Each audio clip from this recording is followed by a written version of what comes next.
केर मूंखे अॾे सिंध पई थी सॾे। अवल नामल हाजो जो ॾींदड़ ॾेह सारे ॾई न पचारे मिणनिया महिरबान घणो। अस्सलाम वालेकुम, मां आहियां अव्हां जी मेज़बान पिरह सैयद। उम्मीद आहे अव्हां सभु ठीकु हूंदा ऐं असांजूं उम्मीदूं ऐं असांजूं दुआऊं अव्हां सभिनी सां गॾु आहिनि। तव्हां ईअं ई हमेशह ख़ुशि रहो ऐं गुलनि वांगुरु महकंदा रहो। जेकॾहिं आउं अॼु जी ॻाल्हि करियां त अॼु आउं सोची रही आहियां त कंहिं कोट सां शुरू कयां। ॾाढो ख़ूबसूरत कोट आहे, उहो अव्हांखे ॿुधाईंदी हलां। As I would not to be a slave, so I would be not be a master. This express my idea of democracy.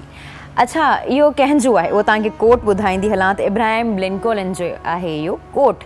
ऐं इब्राहिम लिंकोलन ई चयो आहे त डेमोक्रेसी जे बारे में डेमोक्रेसी जे बारे में जेको चयो अथसि उहो चयो अथसि of the people, by the people and for the people. इहो लिंकोलन इब्राहिम चयो आहे। इन जो मक़सदु आहे त डेमोक्रेसी जेका आहे उहा माण्हुनि जी हुजणु खपे। माण्हुनि जी हुकुमरानी खे डेमोक्रेसी चयो वेंदो आहे। तव्हां सोची रहिया हूंदा त अॼु आउं छो डेमोक्रेसी जे बारे में ॻाल्हाए रही आहियां। तव्हांखे ॿुधाईंदी हलां त अॼु जे ॾींहं ते इंटरनेशनली डेमोक्रेटिक डे आहे। पूरो नेशनली इंटरनेशनली जिथे बि असांजा सुॼाग माण्हू आहिनि उहो इन ॾींहं खे सेलिब्रेट कनि था। अच्छा, उनजे बारे में हिस्ट्री ते असां ॻाल्हाईंदा हलूं त डेमोक्रेसी जेको वर्ड आहे, डेमोक्रेसी वर्ड जेको आहे उहो यूनान जो वरितलु आहे, यूनानी लफ़्ज़ आहे। ऐं उन जी माना तव्हांखे ॿुधाईंदी हलां त डेमो मीन्स पीपल, माण्हू। क्रेटिक्स मीन्स जेके हुकुमरानी, रूल। त माना माण्हुनि जी हुकुमरानी खे डेमोक्रेसी चयो वेंदो आहे। जिथे माण्हू हुकुमरानी कनि उनखे डेमोक्रेसी चयो वेंदो आहे। हाणे माण्हुनि जी हुकुमरानी छा हूंदी आहे, सोचण जहिड़ी ॻाल्हि आहे। माण्हू खे सवाल ईंदा आहिनि ज़हन में त उहा छा हूंदी आहे, उहा तव्हांखे ॿुधाईंदा हलूं त उहा छा हूंदी आहे। उनजो मक़सदु इहो हूंदो आहे त काफ़ी मतिलबु मुख़्तलिफ़ मुल्कनि में मुख़्तलिफ़ नाला हूंदा आहिनि। असां वटि इहो आहे त प्रोविंशनल असेंबली ऐं सिंध असेंबली, असां वटि इहो नालो आहे। सियासत खे सम्झण लाइ या सियासत जे बारे में सम्झण लाइ ज़रूरी आहे त असां डेमोक्रेसी खे सम्झूं, छो जो उहो हिकु अहम जुज़ आहे। असां जॾहिं बि कंहिं मौज़ू ते ॻाल्हाईंदासीं त मुंहिंजे ख़्याल सां उनमें सियासी पहलू त अची ई वञे थो। उनखां सवाइ का बि ॻाल्हि जेका आहे न ऑथेंटिक नाहे रहंदी। पोइ असां उहो कहिड़े टॉपिक ते बि ॻाल्हायूं, असां कंहिंजे राइट्स ते ॻाल्हायूं, जेकॾहिं असां कानून ते ॻाल्हायूं या असां आम ॻाल्हियूं बि करियूं। जेकॾहिं आउं ही ॻाल्हि करे रही आहियां छो जो मूंखे सियासत जी ख़बर आहे या सियासत जे बारे में आउं ॼाणा थी, तॾहिं तव्हांखे डेमोक्रेसी जे बारे में ॿुधायां पई। त सियासत जे बारे में ॼाणण लाइ उनजा बि काफ़ी शयूं हूंदा आहिनि, काफ़ी जुज़ हूंदा आहिनि, जंहिंमां डेमोक्रेसी हिकु आहे। डेमोक्रेसी ते ॻाल्हाए रहिया हुआसीं। डेमोक्रेसी जो अॼु इंटरनेशनल डे बि आहे। अॼु 15 सेप्टेम्बर आहे। दुनिया भर में अॼु जे ॾींहं ते डेमोक्रेसी खे मल्हायो वञे थो। जिन जिन मुल्कनि में डेमोक्रेसी आहे उन्हनि खे मल्हायो वञे थो। जेकॾहिं आउं तव्हांखे ॿुधाईंदी हलां त बिगेस्ट कंट्री कहिड़ो आहे डेमोक्रेसी सिस्टम में, त इंडिया आहे। इंडिया जेको आहे उहो बिगेस्ट डेमोक्रेटिक कंट्री आहे। ऐं उनखां अलावा मूंखे इहो ॿुधायां त कंहिं बि मुल्क में डेमोक्रेसी छो लाज़मी आहे ऐं छा हूंदी आहे डेमोक्रेसी। डेमोक्रेसी इहा हूंदी आहे, तव्हांखे चई सघां थी त जेके असांजा सिलेक्टेड नुमाइंदा हूंदा आहिनि या इलेक्टेड नुमाइंदा हूंदा आहिनि उन्हनि जे विच में ऐं आम पब्लिक, आम माण्हुनि जे विच में हिकिड़ो मुआइदो थींदो आहे। मुआइदो मुख़्तलिफ़ हवालनि सां हूंदो आहे, मुख़्तलिफ़ ॻाल्हियूं हूंदियूं आहिनि। Let's take example here. मुआइदो इहो थी सघे थो त तव्हां असांजे लाइ हीउ कमु करियो ऐं असां तव्हांखे वोट ॾींदासीं। असांजो छा हूंदो आहे, आम पब्लिक जो छा हूंदो आहे मुआइदो, इहो ई हूंदो आहे त तव्हां असांजे ॻोठ खे संवारियो, असांजे ॻोठ खे माना संभालियो ऐं उनजी जेका आहे उहा हर तरह सां ख़िदमत करियो। इहो हूंदो आहे मुआइदो। त हर कंहिंजो अलॻि अलॻि हूंदो आहे। त बहरहाल इहा नंढी ॻाल्हि आहे त उहा हूंदो आहे। त उनखां पोइ जेकॾहिं सियासतदान ऐं हुननि जे विच में जेकॾहिं मुआइदो थिए थो ऐं उहे इलेक्ट थी वञनि था उनमें, पोइ सूबाई लेवल ते थियनि या जेको आहे उहो नेशनल लेवल ते थियनि। त जेकॾहिं इहा शइ थी वञे थी त उनखां पोइ हू जॾहिं इक़्तिदार में अची वञनि था, इक़्तिदार में अचण खां पोइ जेके बि उन्हनि खे इलेक्ट करे रहिया आहिनि, मतिलबु जेके माण्हू आहिनि, आम पब्लिक अवाम आहे, त उन्हनि खे पूरो हक़ आहे त हू हर तरह जो सवाल करे सघनि था। उनजो पॉलिटिशियन जेको बि हूंदो उनखां हर तरह जो सवाल करे सघनि था, हर तरह सां पुछी सघनि था, छो जो हुननि खे वोट ॾिनो आहे, माना पॉलिटिशियंस खे, आम पब्लिक, आम माण्हुनि वोट ॾिनो आहे, तॾहिं त डेमोक्रेसी जो मक़सदु आहे त पीपुल रूल, माना माण्हुनि जी हुकुमरानी इहा ई आहे त असां सुवाल जवाबु पुछी सघूं। हाणे लाज़मी ॻाल्हि आहे, हिकु मुल्क में करोड़े माण्हू रहनि था, करोड़े माण्हू त हुकूमत नथा करे सघनि न, उहो हुकूमत त उहो करे हिकिड़ो को करे सघे थो। असां नुमाइंदो को ॻोल्हींदा आहियूं या नुमाइंदो को चूंडींदा आहियूं, जेको अची करे असांजा कमु, असांजूं ॻाल्हियूं जेके आहिनि उहे ऐवाननि ताईं या जेके नेशनली इंटरनेशनली ताईं पहुचाईंदा आहिनि। इन ते असां नंढिड़ो मिसाल वठी सघूं था। नंढिड़ो मिसाल इहो आहे त असां जॾहिं स्कूल में, कॉलेज में, यूनिवर्सिटी में पढ़ंदा आहियूं त मॉनिटर हूंदो आहे, या यूनिवर्सिटी लेवल ते CR हूंदो आहे, कॉलेज लेवल ते प्रीफेक्ट हूंदो आहे, हेड हूंदो आहे। त उहे जेके हूंदा आहिनि उहे पूरे क्लास खे रिप्रेज़ेंट कंदा आहिनि। पूरे क्लास में जेके मसइला थींदा आहिनि, जेके मसाइल हूंदा आहिनि, उन जे हवाले सां वञी करे रिप्रेज़ेंटेशन ॾींदा आहिनि। पोइ उहे प्रिंसिपल वटि वञनि या उहे जेके बि टीचर्स आहिनि उन्हनि वटि वञनि। टीचर्स बि जेके आहिनि उहे घणो करे ॻाल्हाइणु उन्हनि नुमाइंदनि सां ई कंदा आहिनि। लाज़मी ॻाल्हि आहे, हिन क्लास में हेतिरा माण्हू आहिनि, कंहिंजो अलॻि अलॻि मसइलो ॿुधबो, इन जे करे उहो मसइलो सिर्फ़ु हिकु माण्हू ॿुधंदो आहे, उहो हिकु नुमाइंदो ॿुधंदो आहे जेको सिलेक्टेड हूंदो आहे। उनखां पोइ उहो अॻियां ताईं ॻाल्हि पहुचाईंदो आहे। त डेमोक्रेसी जो बिल्कुलु इहो ई बैकग्राउंड आहे। बैकग्राउंड जी ॻाल्हि तव्हां यादि आयो त तव्हांखे आउं बैकग्राउंड बि ॿुधाईंदी हलां, जी हिस्ट्री बि ॿुधाईंदी हलां। डेमोक्रेसी जेको आहे उहो यूनानियुनि खां शुरू थियो, ऐं जिथां खां शुरू थियो मतिलबु यूनानियुनि जेके हुआ, यूनान में जेके रहंदा हुआ यूनानी, जॾहिं हिननि इहा हिकिड़ी तहरीक शुरू कई हुई डेमोक्रेसी जी, त उन टाइम ते हुननि खे वॾा हर्डल्स आया साम्हूं, ऐं उनखे ॾाढी तकलीफ़ूं मिलियूं, तरह तरह जूं। उन्हनि खे फांसी ते चाढ़ियो वियो ऐं उन्हनि सां ॾाढा मसइला थिया हुआ, पर उहा तहरीक जेका आहिनि उहा हलंदी रही। हू जेके आहिनि उहे हिन ॻाल्हि ते डटा रहिया ऐं उहा शइ थींदी रही। डेमोक्रेसी उन्हनि जो जेको फ़ाइदो आहे उहो अॼु मिली रहियो आहे असांखे। अॼु असांखे ख़बर पए थी त डेमोक्रेसी केतिरी इम्पोर्टेंट आहे। असां जेकॾहिं पाकिस्तान जी बि ॻाल्हि करियूं त पाकिस्तान बि जेको आहे न उहो डेमोक्रेटिक कंट्री आहे। डेमोक्रेटिक कंट्री आहे न, असां सिलेक्ट कंदा आहियूं, असांजा जेके नुमाइंदा हूंदा आहिनि वोट जे ज़रिए, पोइ उहे असां जेके आहिनि उहे प्रोविंशनल में करियूं, सिंध असेंबली में करियूं या असां नेशनल असेंबली में करियूं, त उहे जेके आहिनि उहे असां वोट ॾींदा आहियूं, वोट जे थ्रू उहे वेंदा आहिनि। त असांजी जेका कंट्री आहे उहा बि हिकिड़ी डेमोक्रेटिक कंट्री आहे। पर जेकॾहिं ॻाल्हि करियां त हिकिड़ो डेमोक्रेसी सां फ़ाइदा कहिड़ा आहिनि, छो जो असां चई त वठूं था त इहो रूल जेको आहे उहो माण्हुनि जी हुकुमरानी आहे, पर इन सां फ़ाइदो कहिड़ो आहे? इन सां फ़ाइदो इहो आहे त जेको डेमोक्रेटिक कंट्री हूंदो, असल democratic country, so called democratic country न, असल डेमोक्रेटिक कंट्री जेको हूंदो, उन में इहो फ़ाइदो आहे त असांखे हिकिड़ो त हक़ु मिलंदो, असां पंहिंजनि नुमाइंदनि खे सिलेक्ट करे सघूं था, असां पंहिंजूं ॻाल्हियूं पहुचाए सघूं था, असांजूं ॻाल्हियूं माण्हुनि ताईं वेंदियूं। ऐं उनखां अलावा मूंखे इहो बि ॿुधाईंदी हलां त डेमोक्रेसी जेको सुठी डेमोक्रेसी जेके चऊं, गुड डेमोक्रेसी जेके असां चऊं, उहा छाखे चइबी आहे? गुड डेमोक्रेसी उहा हूंदी आहे जंहिं बि कंट्री में अव्हांखे सुठी डेमोक्रेसी मिलंदी, उन कंट्री जी तव्हांखे न गवर्नेंस बि गुड मिलंदी, माना सुठी गवर्नेंस हूंदी। हुकूमत जेका आहे, हुकुमरान जेके आहिनि उहे ॾाढो सुठे तरीक़े सां हुते कमु कंदा।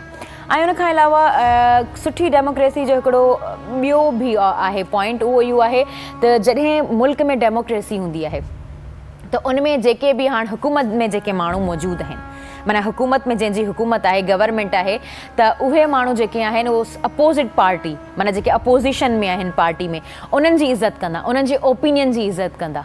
माना हू जेकॾहिं का ॻाल्हि चई रहिया आहिनि उन ॻाल्हि खे पूरी तरीक़े सां ॿुधंदा, उन्हनि जी इज़त कंदा, ऐं इहा ई शइ असल हूंदी आहे। ऐं ॿियनि मौक़नि खे जेको ॿिया जेके माण्हू आहिनि उन्हनि खे बि मौक़ा ॾींदा, छो जो असां वटि ईअं थींदो आहे अक्सर त असां ॿियनि खे मौक़ा न ॾींदा, असां वटि हमेशह मोरूसी पॉलिटिशन्स, माना पॉलिटिक्स हलंदी रहंदी आहे। त उहा मोरूसी जेका पॉलिटिक्स आहिनि उनखे ख़तमु करिणो आहे, उनखे माना अॻियां ॿियनि खे बि मौक़ो मिले। ऐं जेकॾहिं तव्हांखे इहा बि ॻाल्हि ॿुधाईंदी हलां त इहा डेमोक्रेसी जी माण्हुनि खे ज़रूरत कीअं पई? ज़रूरत ईअं पई त बादशाहत जो दौरु हूंदो हुओ, तव्हां सभिनी खे ख़बर आहे। स्टार्टिंग जी जेकॾहिं ॻाल्हि करियूं त बादशाहत जो दौरु हूंदो। बादशाहत में इहो थींदो आहे त हिकिड़ो माण्हू जेको आहे न सभिनी ते रूल कंदो आहे। हिकिड़ो माण्हू जेको बि फ़ैसिलो कंदो आहे उनखे सभिनी अवाम खे मञिणो पवंदो आहे, ऐं जॾहिं अवाम उन ते ना करे थी या उहा मञण खां इनकार करे थी त उहो बादशाह जेको आहे उनखे या त नज़रबंदि कराए छॾींदो आहे या त उनखे सज़ाए मौत मिली वेंदी आहे। त उन पूरे सिस्टम खां माण्हू बेज़ार थी करे उन्हनि सोचियो छो न डेमोक्रेसी जो जेको आहे उहो माहौल हुजणु खपे, डेमोक्रेटिक कंट्री हुजणु खपे।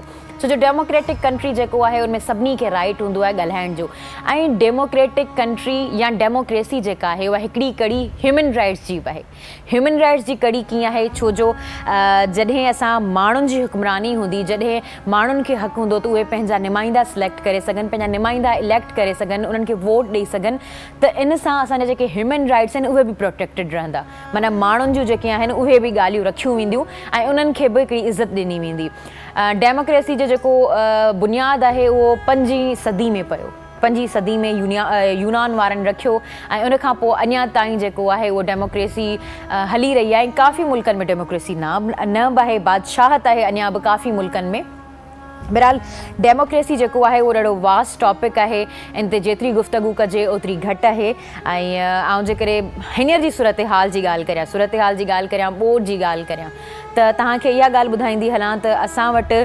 अर्तुगरुल ड्रामे जो जेको सभिनी जो फेमस हो ड्रामो उन जो जेको आहे उहो हिकिड़ो एक्टर बि आयो आहे पाकिस्तान में जेको बि मदद करे रहियो आहे इमदाद ॾेई रहियो आहे त बहरहाल असां उन्हनि सभिनी खे एप्रिसिएशन ॾियणु चाहियूं था जीअं असांजे हिन ॾुखे वक़्त में मदद कई आहे ऐं तव्हांखे इहो बि ॿुधाईंदी हलां त इहे सभु ॻाल्हियूं जेके मूं तव्हांखे एतिरियूं ॿुधायूं आहिनि उहो मूंखे किथां ख़बर पवंदियूं आहिनि मूंखे किथां नॉलेज पवंदी आहे उहो मूंखे न्यूज़ पेपर पढ़ण सां पवंदी आहे या कुझु अहिड़ा इंफॉर्मेटिव चैनल्स हूंदा आहिनि या त न्यूज़ पेपर हूंदी आहे न्यूज़ पेपर सां इंसान जी जेका आहे उहा नॉलेज वधंदी आहे ऐं उन खां अलावा माण्हुनि जो मुतालो सुठो थींदो आहे छो जो जंहिं माण्हू जो मुतालो आहे उहो ई माण्हू अॻियां ॻाल्हाए सघे थो न त माण्हू अॻियां वेही करे नथो ॻाल्हाए सघे ऐं तव्हांखे ॿुधाईंदी हलां त जेकॾहिं अव्हांजे हथ में डेली जीजल मौजूदु न आहे त को मसइलो न आहे तव्हां वेबसाइट ते वञी पढ़ी सघो था वेबसाइट आहे www.dailygzl.com हिन जी वेबसाइट आहे वेबसाइट ते वञी करे पढ़ी सघो था ऐं उन खां अलावा अव्हांखे ॿुधाईंदी हलां त अॼु जो ॾींहुं कहिड़ो आहे अॼु जो ख़मीस जो ॾींहुं आहे ऐं 15 सेप्टेम्बर आहे जीअं तव्हांखे ॿुधायमि त अॼु इंटरनेशनली डेमोक्रेटिक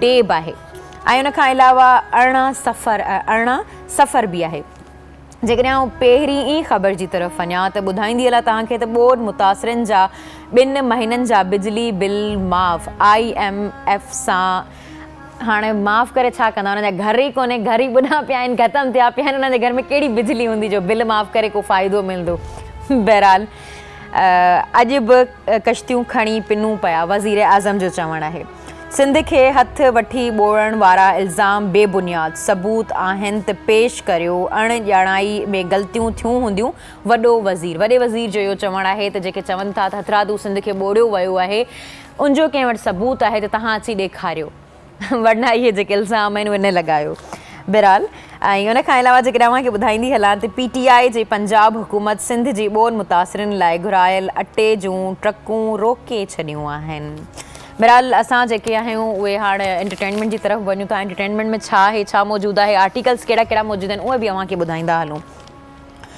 शाहरुख ज़हीन अदाकार हमेशह सही फ़ैसिला कंदो आहे गोविंदा जो चवणु आहे सुठी ॻाल्हि आहे ईअं असांखे जेके आर्टिस्ट आहिनि उन्हनि खे हिक ॿिए जी हिमत अफ़ज़ाई करणु खपे हिक ॿिए खे प्रमोट करणु खपे बहरहाल उन खां अव्हांखे ॿुधाईंदी हलां त रेशम मच्छी पकड़ण लाइ दरिया में प्लास्टिक थेलियूं उछिड़ाइण ते माफ़ी वठी छॾी आहे इहो जेको आहे उहो चई सघां थी हॉट टॉपिक हलियो पिए फेसबुक ते बि हो काफ़ी त उन्हनि लाइव वीडियो करे मच्छी माना गोश्त वग़ैरह त विधो पिए उन सां गॾु प्लास्टिक जी जेके थेलियूं हुयूं उहे बि विझणु शुरू थी वई हुई त उन ते काफ़ी तनक़ीद आई हुई त बाबा तव्हां सुठो कमु त करे रहिया आहियो पहिरीं त ऐं इहो बि कॉमेंट आयो त तव्हां हिकिड़े तरफ़ खारायो था ॿिए तरफ़ मारियो था माना प्लास्टिक जूं जेके थेलियूं आहिनि उहे असांजे लाइ हिकिड़ो ज़हर जीअं आहिनि त बराए महिरबानी तव्हां सभिनी खे गुज़ारिश कंदसि त तव्हां जॾहिं खाई पी हिकिड़ो त शयूं डस्टबिन में विझो हिकिड़ो माना पंहिंजे जेकॾहिं माहौल खे साफ़ु करणु चाहियो था त डस्टबिन में विझो पर जेकॾहिं नथा विझो त प्लीज़ दरिया या पाणी या कंहिं बि अहिड़ी जॻह ते न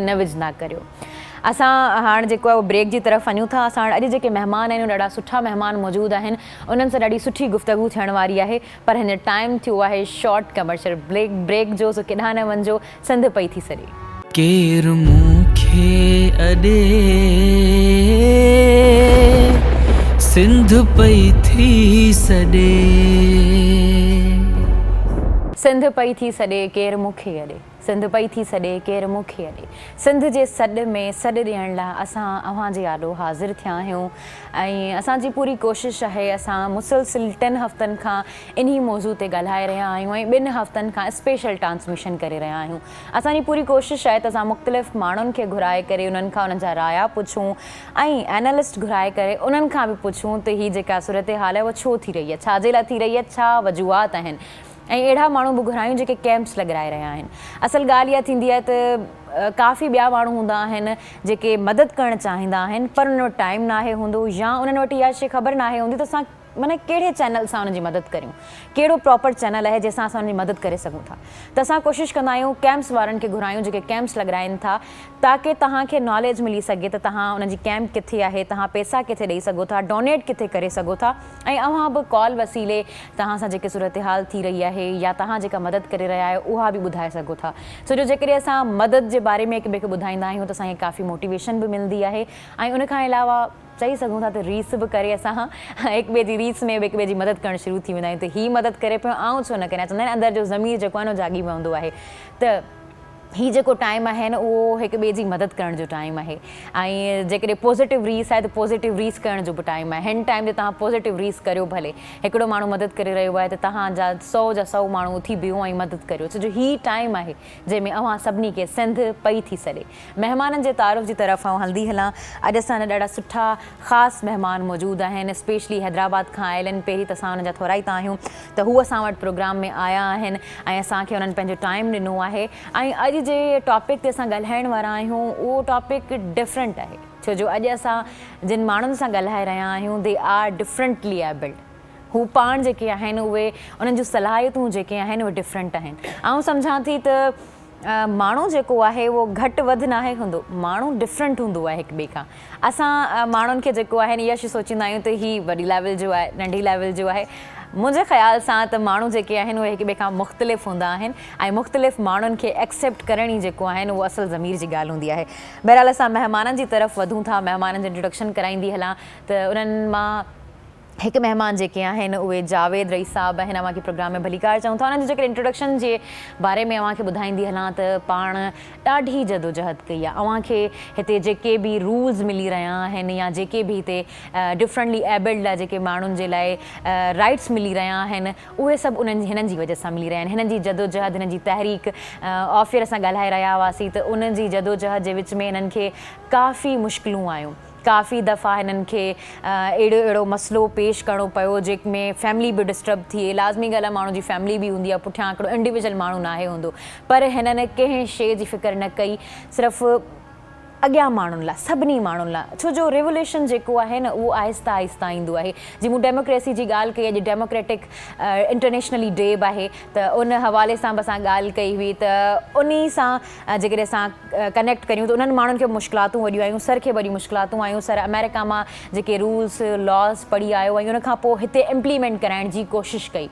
असां वटि लॉयर बि मौजूदु आहिनि, उन्हनि खां असां वधीक पुछंदासीं त इहे कीअं इम्प्लीमेंट थिया। बहरहाल अॻियां जेके असां वटि मौजूदु आहिनि उन्हनि जो अव्हां सां तारुफ़ कराईंदी हलां त लाल मोहम्मद साहब प्रोग्राम में मौजूदु आहिनि। पाण स्पेशली हैदराबाद मां आयल आहिनि ऐं हैदराबाद में हिकिड़ो सेंटर हलाए रहिया आहिनि ऐं उहो तमामु बहितरीनु तरीक़े सां हली रहियो आहे सेंटर। उन ते मुख़्तलिफ़ क़िस्म जा ॿार ईंदा आहिनि, नंढा हुजनि वॾा हुजनि, सिर्फ़ु ॿार न, मतिलबु सिर्फ़ु मर्द न, औरतूं बि ईंदियूं आहिनि, उहे बि मुख़्तलिफ़ हुनर सिखंदियूं आहिनि ऐं मुख़्तलिफ़ उन्हनि जी हिकिड़ी ट्रेनिंग थींदी आहे। मुख़्तलिफ़ जेको आहे उन्हनि खे सेखारियो वेंदो आहे शयुनि खे ताकी हू बि अॻियां कुझु कमाए सघनि ऐं हिकिड़ो जेके आहिनि न ज़िमेदार शहरी थी सघनि। असां कंहिंखे निग्लेक्ट करे हटाए छॾींदा आहियूं त उहो कॾहिं ज़िमेदारी उन्हनि जे मथे नाहे ईंदी, ज़िमेदार थी बि नाहिनि सघंदा। बहरहाल पाण जेके आहिनि उहे फाउंडर बि आहिनि उते जा ऐं उनखां अलावा ॿियनि काफ़ियुनि ऑर्गेनाइज़ेशन्स में बि कमु करे रहिया आहिनि ऐं पाण इहो बि ॿुधाईंदी आहिनि, ॾाढो सुठो बि ॻाल्हाईंदा आहिनि।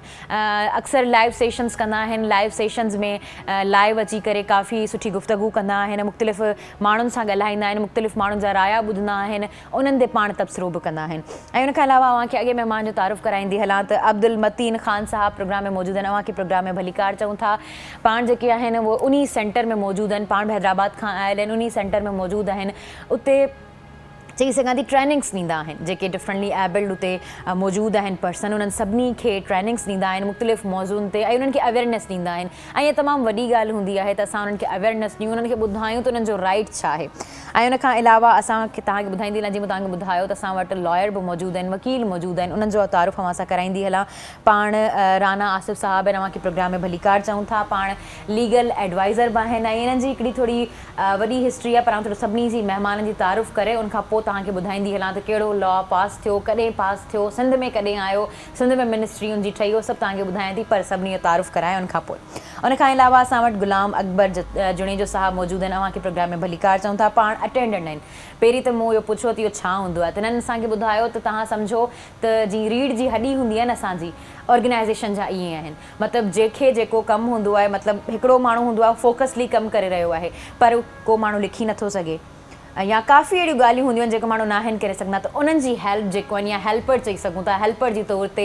बिना कंहिं मुआवज़े जे बिना कंहिं मतिलब जे मक़सदु ॼाण कहिड़ो मतिलबु ऐं मक़सदु हूंदो हिन ॻाल्हि में उन लाइ कमु करे रहिया आहिनि तव्हांखे एप्रिसिएशन असां ॾींदासीं जस्ट लहूं तव्हांखे एॾो सुठो कमु करे रहिया आहियो ऐं उनखां अलावा मूंखे ॿुधाईंदी हलां मूंखे पैटर्न ख़बर आहे असांजे प्रोग्राम जो ॾाढा सुठा सिंगर बि मौजूदु हूंदा आहिनि ऐं अॼु असांजा ॾाढा सुठा असां वटि ॾाढा सुठा सिंगर आयल आहिनि ऐं मूंखे इहो बि ॿुधाईंदी हलां त सहरा सिंध जा जेको प्रोग्राम सिंध टीवी ते नशर थींदो आहे अरबा वारे ॾींहं ते उनमें जंहिंजा सहरा ॻाया वेंदा आहिनि उन्हनि जा जेके शाइर आहिनि उहे असां वटि मौजूदु आहिनि पाण ॾाढा सूफ़ी सिंगर बि आहिनि ॾाढा सुठा शाइर बि आहिनि अव्हांखे बि प्रोग्राम में भलीकार चऊं था फ़क़ीर गौस बख़्श ओढो साहब ऐं उनखां अलावा मूंखे ख़बर आहे त असांजे जेको म्यूज़िशन आहिनि सिंध जा ॾाढा सुठा म्यूज़िशन ऐं ॾाढा सुठा सिंगर उस्ताद बादल आई साहब प्रोग्राम में मौजूदु आहिनि अव्हांखे प्रोग्राम में भलीकार चऊं था मोहम्मद अली साहब प्रोग्राम में मौजूदु आहिनि अव्हांखे बि प्रोग्राम में भलीकार चऊं था बहरहाल हाणे असां जेका पंहिंजी गुफ़्तगू आहे इंट्रोडक्शन त थी वियो आहे हाणे गुफ़्तगू जो जेको आगाज़ करियूं था गुफ़्तगू जे आगाज़ खां पहिरीं अव्हांखे ॿुधाईंदी हलां जेका मूंखे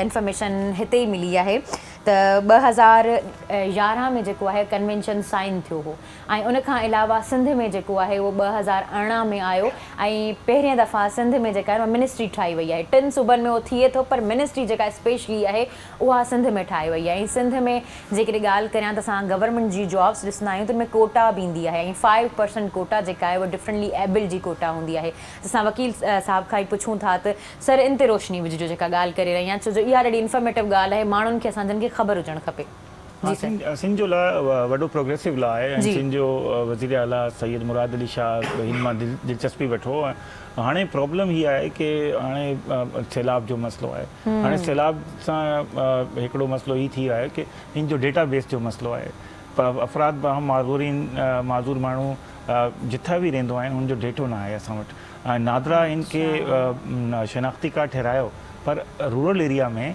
हाणे सभु माण्हू डिस्टर्ब थी विया आहिनि ऐं हिन जी मजबूरी ही थी वई आहे की उतां अटेंडेंस न मौजूदु आहे सिंध मां हिकिड़ो अथॉरिटी लॉ आहे वो 2018 में आया है 2018 में लॉ है ऐं 2021 में उसके जो रूल्स हैं वो पास हुए और 2021 में ये रूल्स पास हुए वाहिद सूबा जिसमें रूल्स पास हो गए और वज़ीर आला ने इसको 45 डेज में कर दिया ये उनकी बहुत बड़ी एक मेहरबानी है लेकिन अब जो है हम लोग जो DWA की पूरी टीम है ये हम जाके डेटाबेस भी बना रहे हैं नीड असेसमेंट भी कर रहे हैं ताकि उन तक सैलाब मुतासरीन में जो मोस्ट वनरेबल पीपल हैं वो आम बंदा तो कश्ती में जा सकता है किसी तरीके से जा सकता है हाँ। इनके लिए सबसे बड़ी है कि अपनी रोज़मर्रा ज़िंदगी को भी कंटिन्यू करना तो वही हम सारा कर रहे हैं कि 3 साल से इसमें सबसे बड़ा मसला है कि 2 मैकेनिज्म है इस लॉ में एक है कौंसल जिसमें 62 रुकनी सिंध के तमाम 30 अजला के लोग हैं एक है अथॉरिटी तो चलो कायम होगी मगर जिसने फंडिंग करनी है जिसमें इनकी जॉब इम्प्लीमेंटेशन करनी है जिसने बसों को जिसने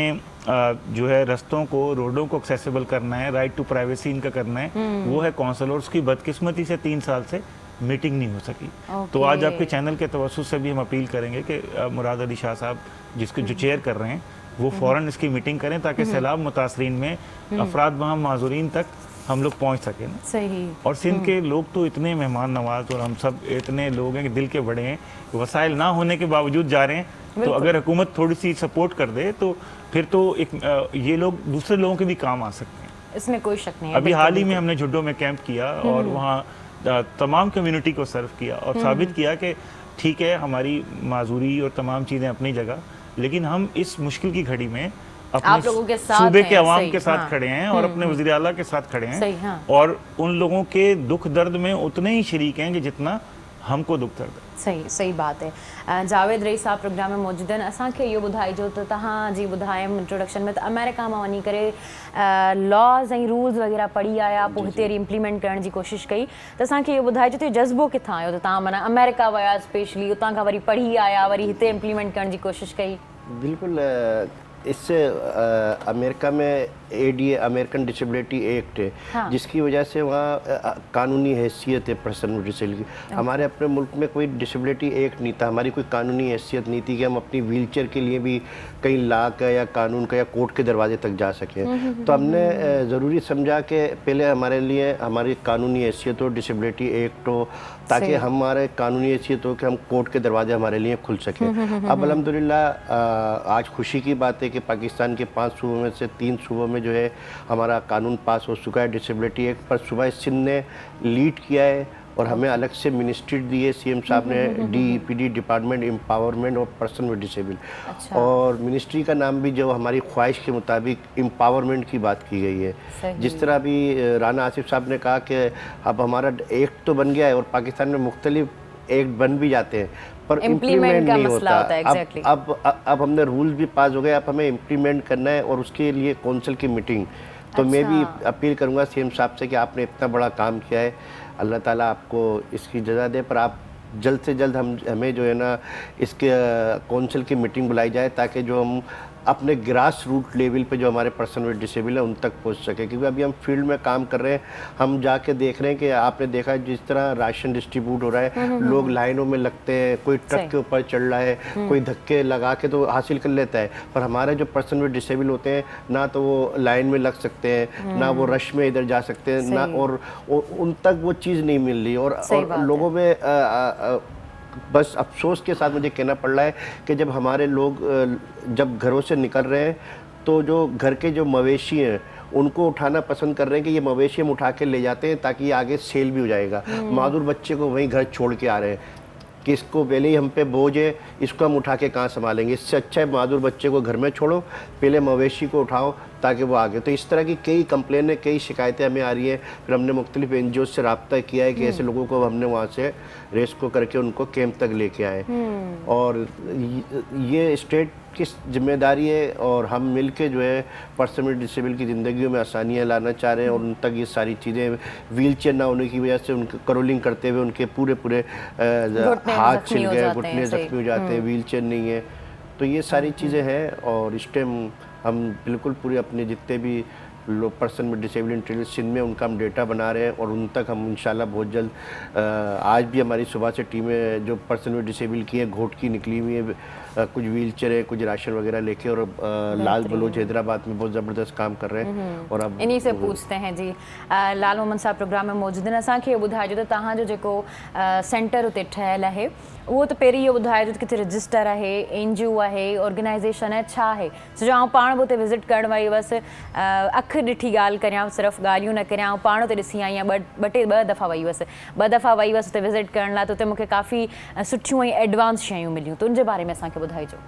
नहमदुहु नसल्ली अला रसूलिहिल करीम, अम्मा बाद फ़अऊज़ु बिल्लाहि मिनश शैतानिर रजीम, बिस्मिल्लाहिर रहमानिर रहीम। सबसे पहले तो मैं सिंध TV का बहुत ममनून मशकूर हूँ कि उन्होंने हमें इस अहम मुद्दे पे बात करने के लिए यहाँ पे इनवाइट किया। और फिर आपका बहुत बहुत शुक्रिया कि आपने चीज़ों को ऑब्ज़र्व किया और हमें हमारी आपकी ये लफ्ज़ हमें जिला बख्शते कि हम उससे और ज़्यादा काम करें। एक्चुअली उस हमारे जो हैदराबाद में सेंटर उसका नाम है हैंड्स इंडिपेंडेंट लिविंग सेंटर, उसका नाम है। और वो काम कर रहा है पर्सन विद डिसेबिलिटीज़ पे। अच्छा, हैंड्स पाकिस्तान का वो वाहिद इदारा है जिसने सबसे पहले हाथ थामा और ये काम किया कि हमने अब इन पर्सन विद डिसेबिलिटीज़ को ही आगे करना है ताकि इनमें लीडरशिप डेवलप हो और ये खुद से काम करें। अच्छा, ये इनिशिएटिव लेने के बाद चेंज माशरे में ये आया है कि जब इन पर्सन विद डिसेबिलिटीज़ ने खुद से अपने बाहर निकलने की थामी और उन्होंने कहा कि हम अपने राइट्स पे खुद काम करने के, अपने मसाइल के हल के लिए खुद तकद्दु करेंगे, तो पाकिस्तान में एक रेवोल्यूशन आया। रेवोल्यूशन इस सेंस में आया कि देखिए, पहले तो हम कहते थे कि पर्सन विद डिसेबिलिटी इनविजिबल थे, या अगर कोई व्हीलचेयर यूजर को देख रहा होता था तो वो ये कह रहा होता था कि यार ये काबिल तर से इनकी थोड़ी सी हेल्प कर दी जाए तो सवाब या कुछ जन्नत वगैरह मिल जाएगी। अब हम हर तरफ देख रहे होते हैं कि पर्सन विद डिसेबिलिटी खुद व्हीलचेयर्स पर मूव कर रहे होते हैं। अब जिस तरह हमने बात की जावेद, या हम लोग थाईलैंड जब गए और हमने वहाँ पे जाके सिनारियो देखा तो वहाँ पे हमारे ज़हन में ये चीज़ें हैं, यहाँ पर ये चीज़ें हैं तो पाकिस्तान में क्यों नहीं हो सकती, पाकिस्तान में क्यों नहीं हो सकती। जैसे आपने बात की तो कराची का हमारा जो सेंटर है, ये सेंटर है, हैदराबाद का सेंटर है, फिर स्कर्दू का हमारा सेंटर है, फिर इस्लामाबाद में हमारे सेंटर्स है, पाकिस्तान में मुख्तलिफ जगहों पर जो सेंटर कायम हो रहे हैं। तो ये इस बात की दलील है कि अब सिनेरियो चेंज हो रहा है, अब माशरा चेंज हो रहा है। देखिए आपने सेंटर की बात की, वहाँ पर 30 से 40 लोग हैं, उनकी हमारे 1 साल की मेहनत के बाद वो इस काबिल हो के पैरों पे खड़े हो जाए। तो मकसद सिर्फ ये कि देखो हमने जो आइडेंटिफाई चीज़ की कि इनके ज़रिए चेंज लेके आए हैं। तो आप 1 साल में अगर 45 लोगों की ज़िंदगी चेंज कर सकते हैं तो मुझे बताएं कि हम बड़ी टीम लेकर पाकिस्तान में कितना बड़ा रेवोल्यूशन ला सकते हैं रिगार्डिंग पर्सन विद डिसेबिलिटी। सही कह रहे हैं, सही कह रहे हैं, कोई बात नहीं है, सही बात कह रहे हैं। बहरहाल असांजो जेको आहे वो हाणे सॉन्ग जो टाइम थियो आहे, तव्हां सां ऐं जुड़े जो साहब सां ॻाल्हायूं था प्रोग्राम में ब्रेक खां पोइ, पर पहिरीं असां जेके आहिनि सिंगर खे असां गुज़ारिश कंदासीं त असां हिकु सुठो सॉन्ग ॿुधायूं।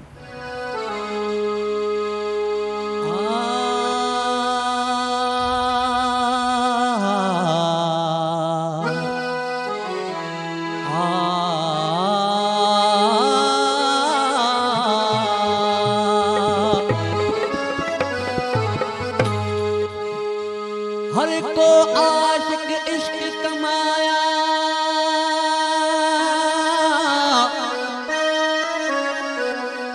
अलावा इश्क हुसैन कमाया।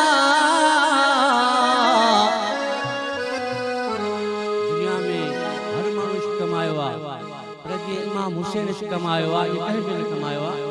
शायर वाज़े करे ॿुधाए थो कहिड़े तरीक़े सां। हर को आशिक इश्क कमाया, अलावा इश्क हुसैन कमाया।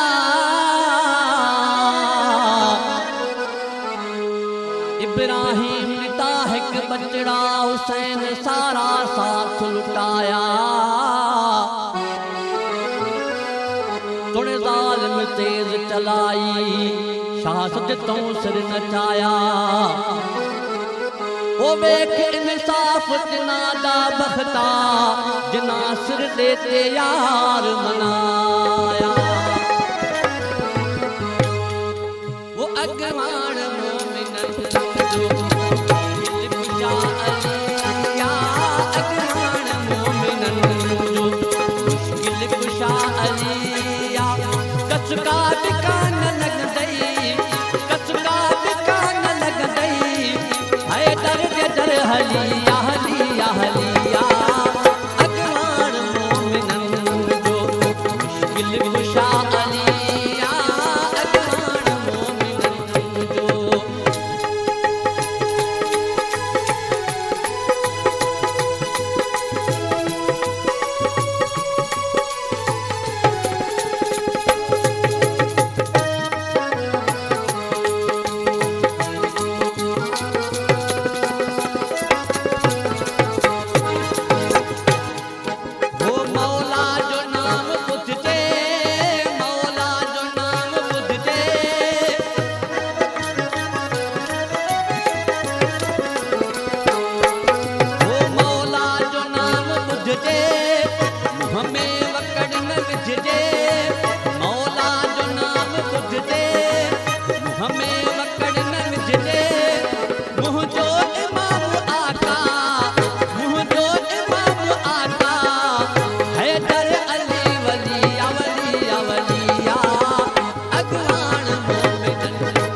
जो।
कुशा अलिया अगवान मोमिनन जो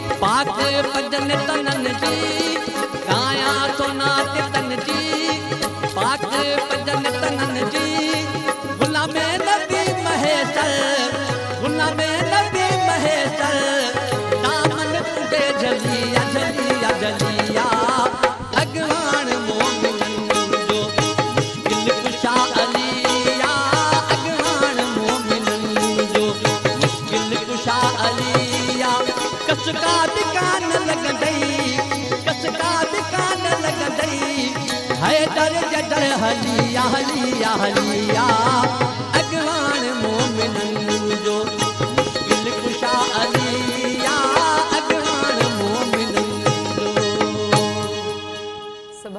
सुभान अल्लाह बेशक इमाम हुसैन जो जेको इश्क है उन ताईं अञा ताईं कंहिं रसाई नाहे कई न अहिड़ो कयो आहे न कॾहिं थींदो।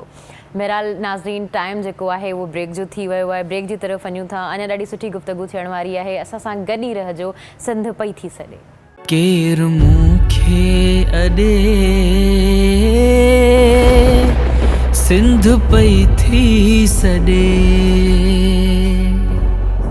सिंध पई थी सॾे केर मूंखे अॾे सिंध पई थी सॾे सिंध जे सॾु ॾियण में असां अॻिरा थिया आहियूं असां अॻु भराई कई आहे हाणे अव्हां जी वारी आहे त अव्हांखे सिंध जे सॾ में सॾु ॾियणो आहे ऐं असांजी पूरी कोशिशि आहे त अव्हां ताईं अवेयरनेस पहुचाए सघूं जेतिरियूं ॻाल्हियूं या जेके असांखां पुॼी रहियूं आहिनि असां सिंध लाइ कमु करे सघूं हाणे तव्हांजी वारी आहे तव्हांखे वारसी करणी आहे बल्कि तव्हां असां छा असां सभिनी खे पाण सभिनी खे वारसी करणी आहे छो जो सिंध असां सभिनी जी आहे ऐं सिंध पई थी सघे प्रोग्राम में ॾाढा सुठा मेहमान मौजूद हैं मतीन साहब प्रोग्राम में मौजूद है आपसे हम ये पूछेंगे कि आप अवेयरनेस की ट्रेनिंग्स देते हैं सेशंस देते हैं तो ये मोटिवेशन कहाँ से मिली और मतलब कब ये सोचा कि आपको ये चीज़ करनी चाहिए क्योंकि हमारे यहाँ अक्सर लोग डीमोटिवेटेड होते हैं कहते हैं कि हम में ये कमी है हम नहीं कर सकते हम ये बहुत सी चीज़ें होती हैं आर्ग्यूमेंट्स दिमाग में चलते रहते हैं तो ये चीज़ कैसे आई आप में कि आपने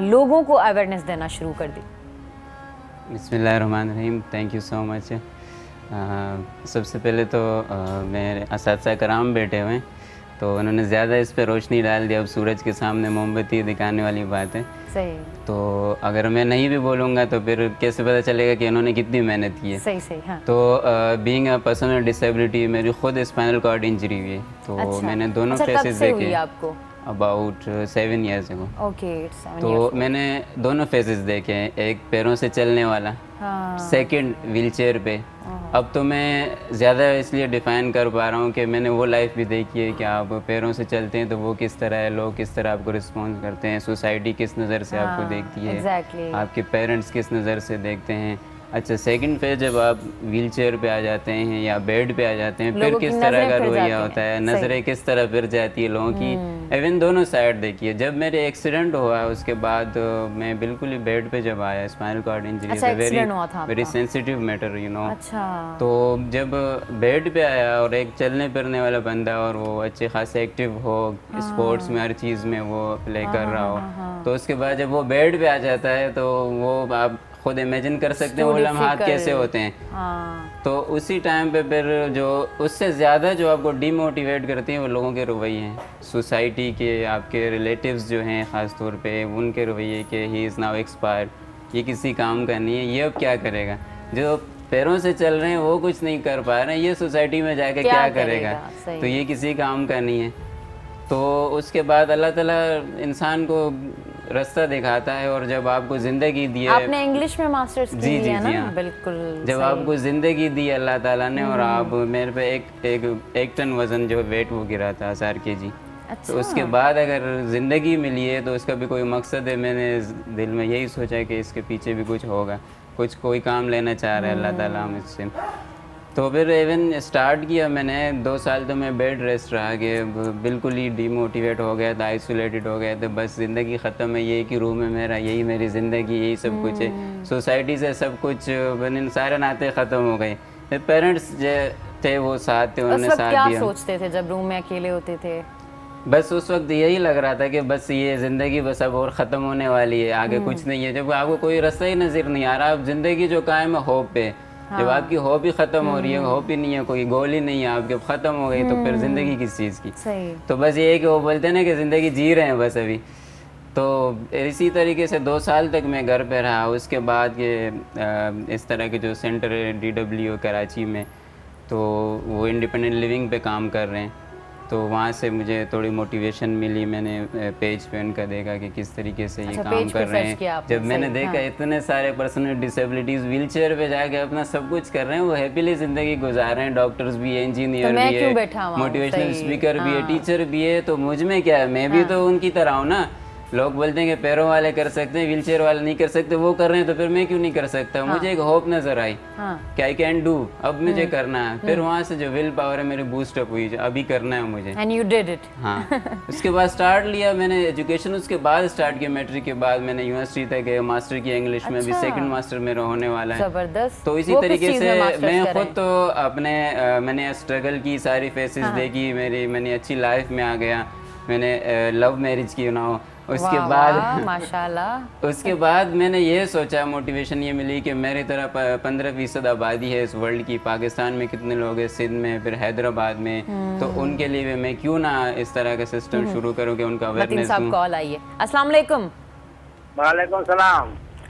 आवाज़ ना कजो स्टूडियो में। ज़ियदा किथां का ॻाल्हायो था, केर पिया ॻाल्हायो? मामदीन हैदराबाद खां था ॻाल्हायो? जी जी। अच्छा, छा था चवण चाहियो? प्रोग्राम ॾिसो पिया अॼु जो?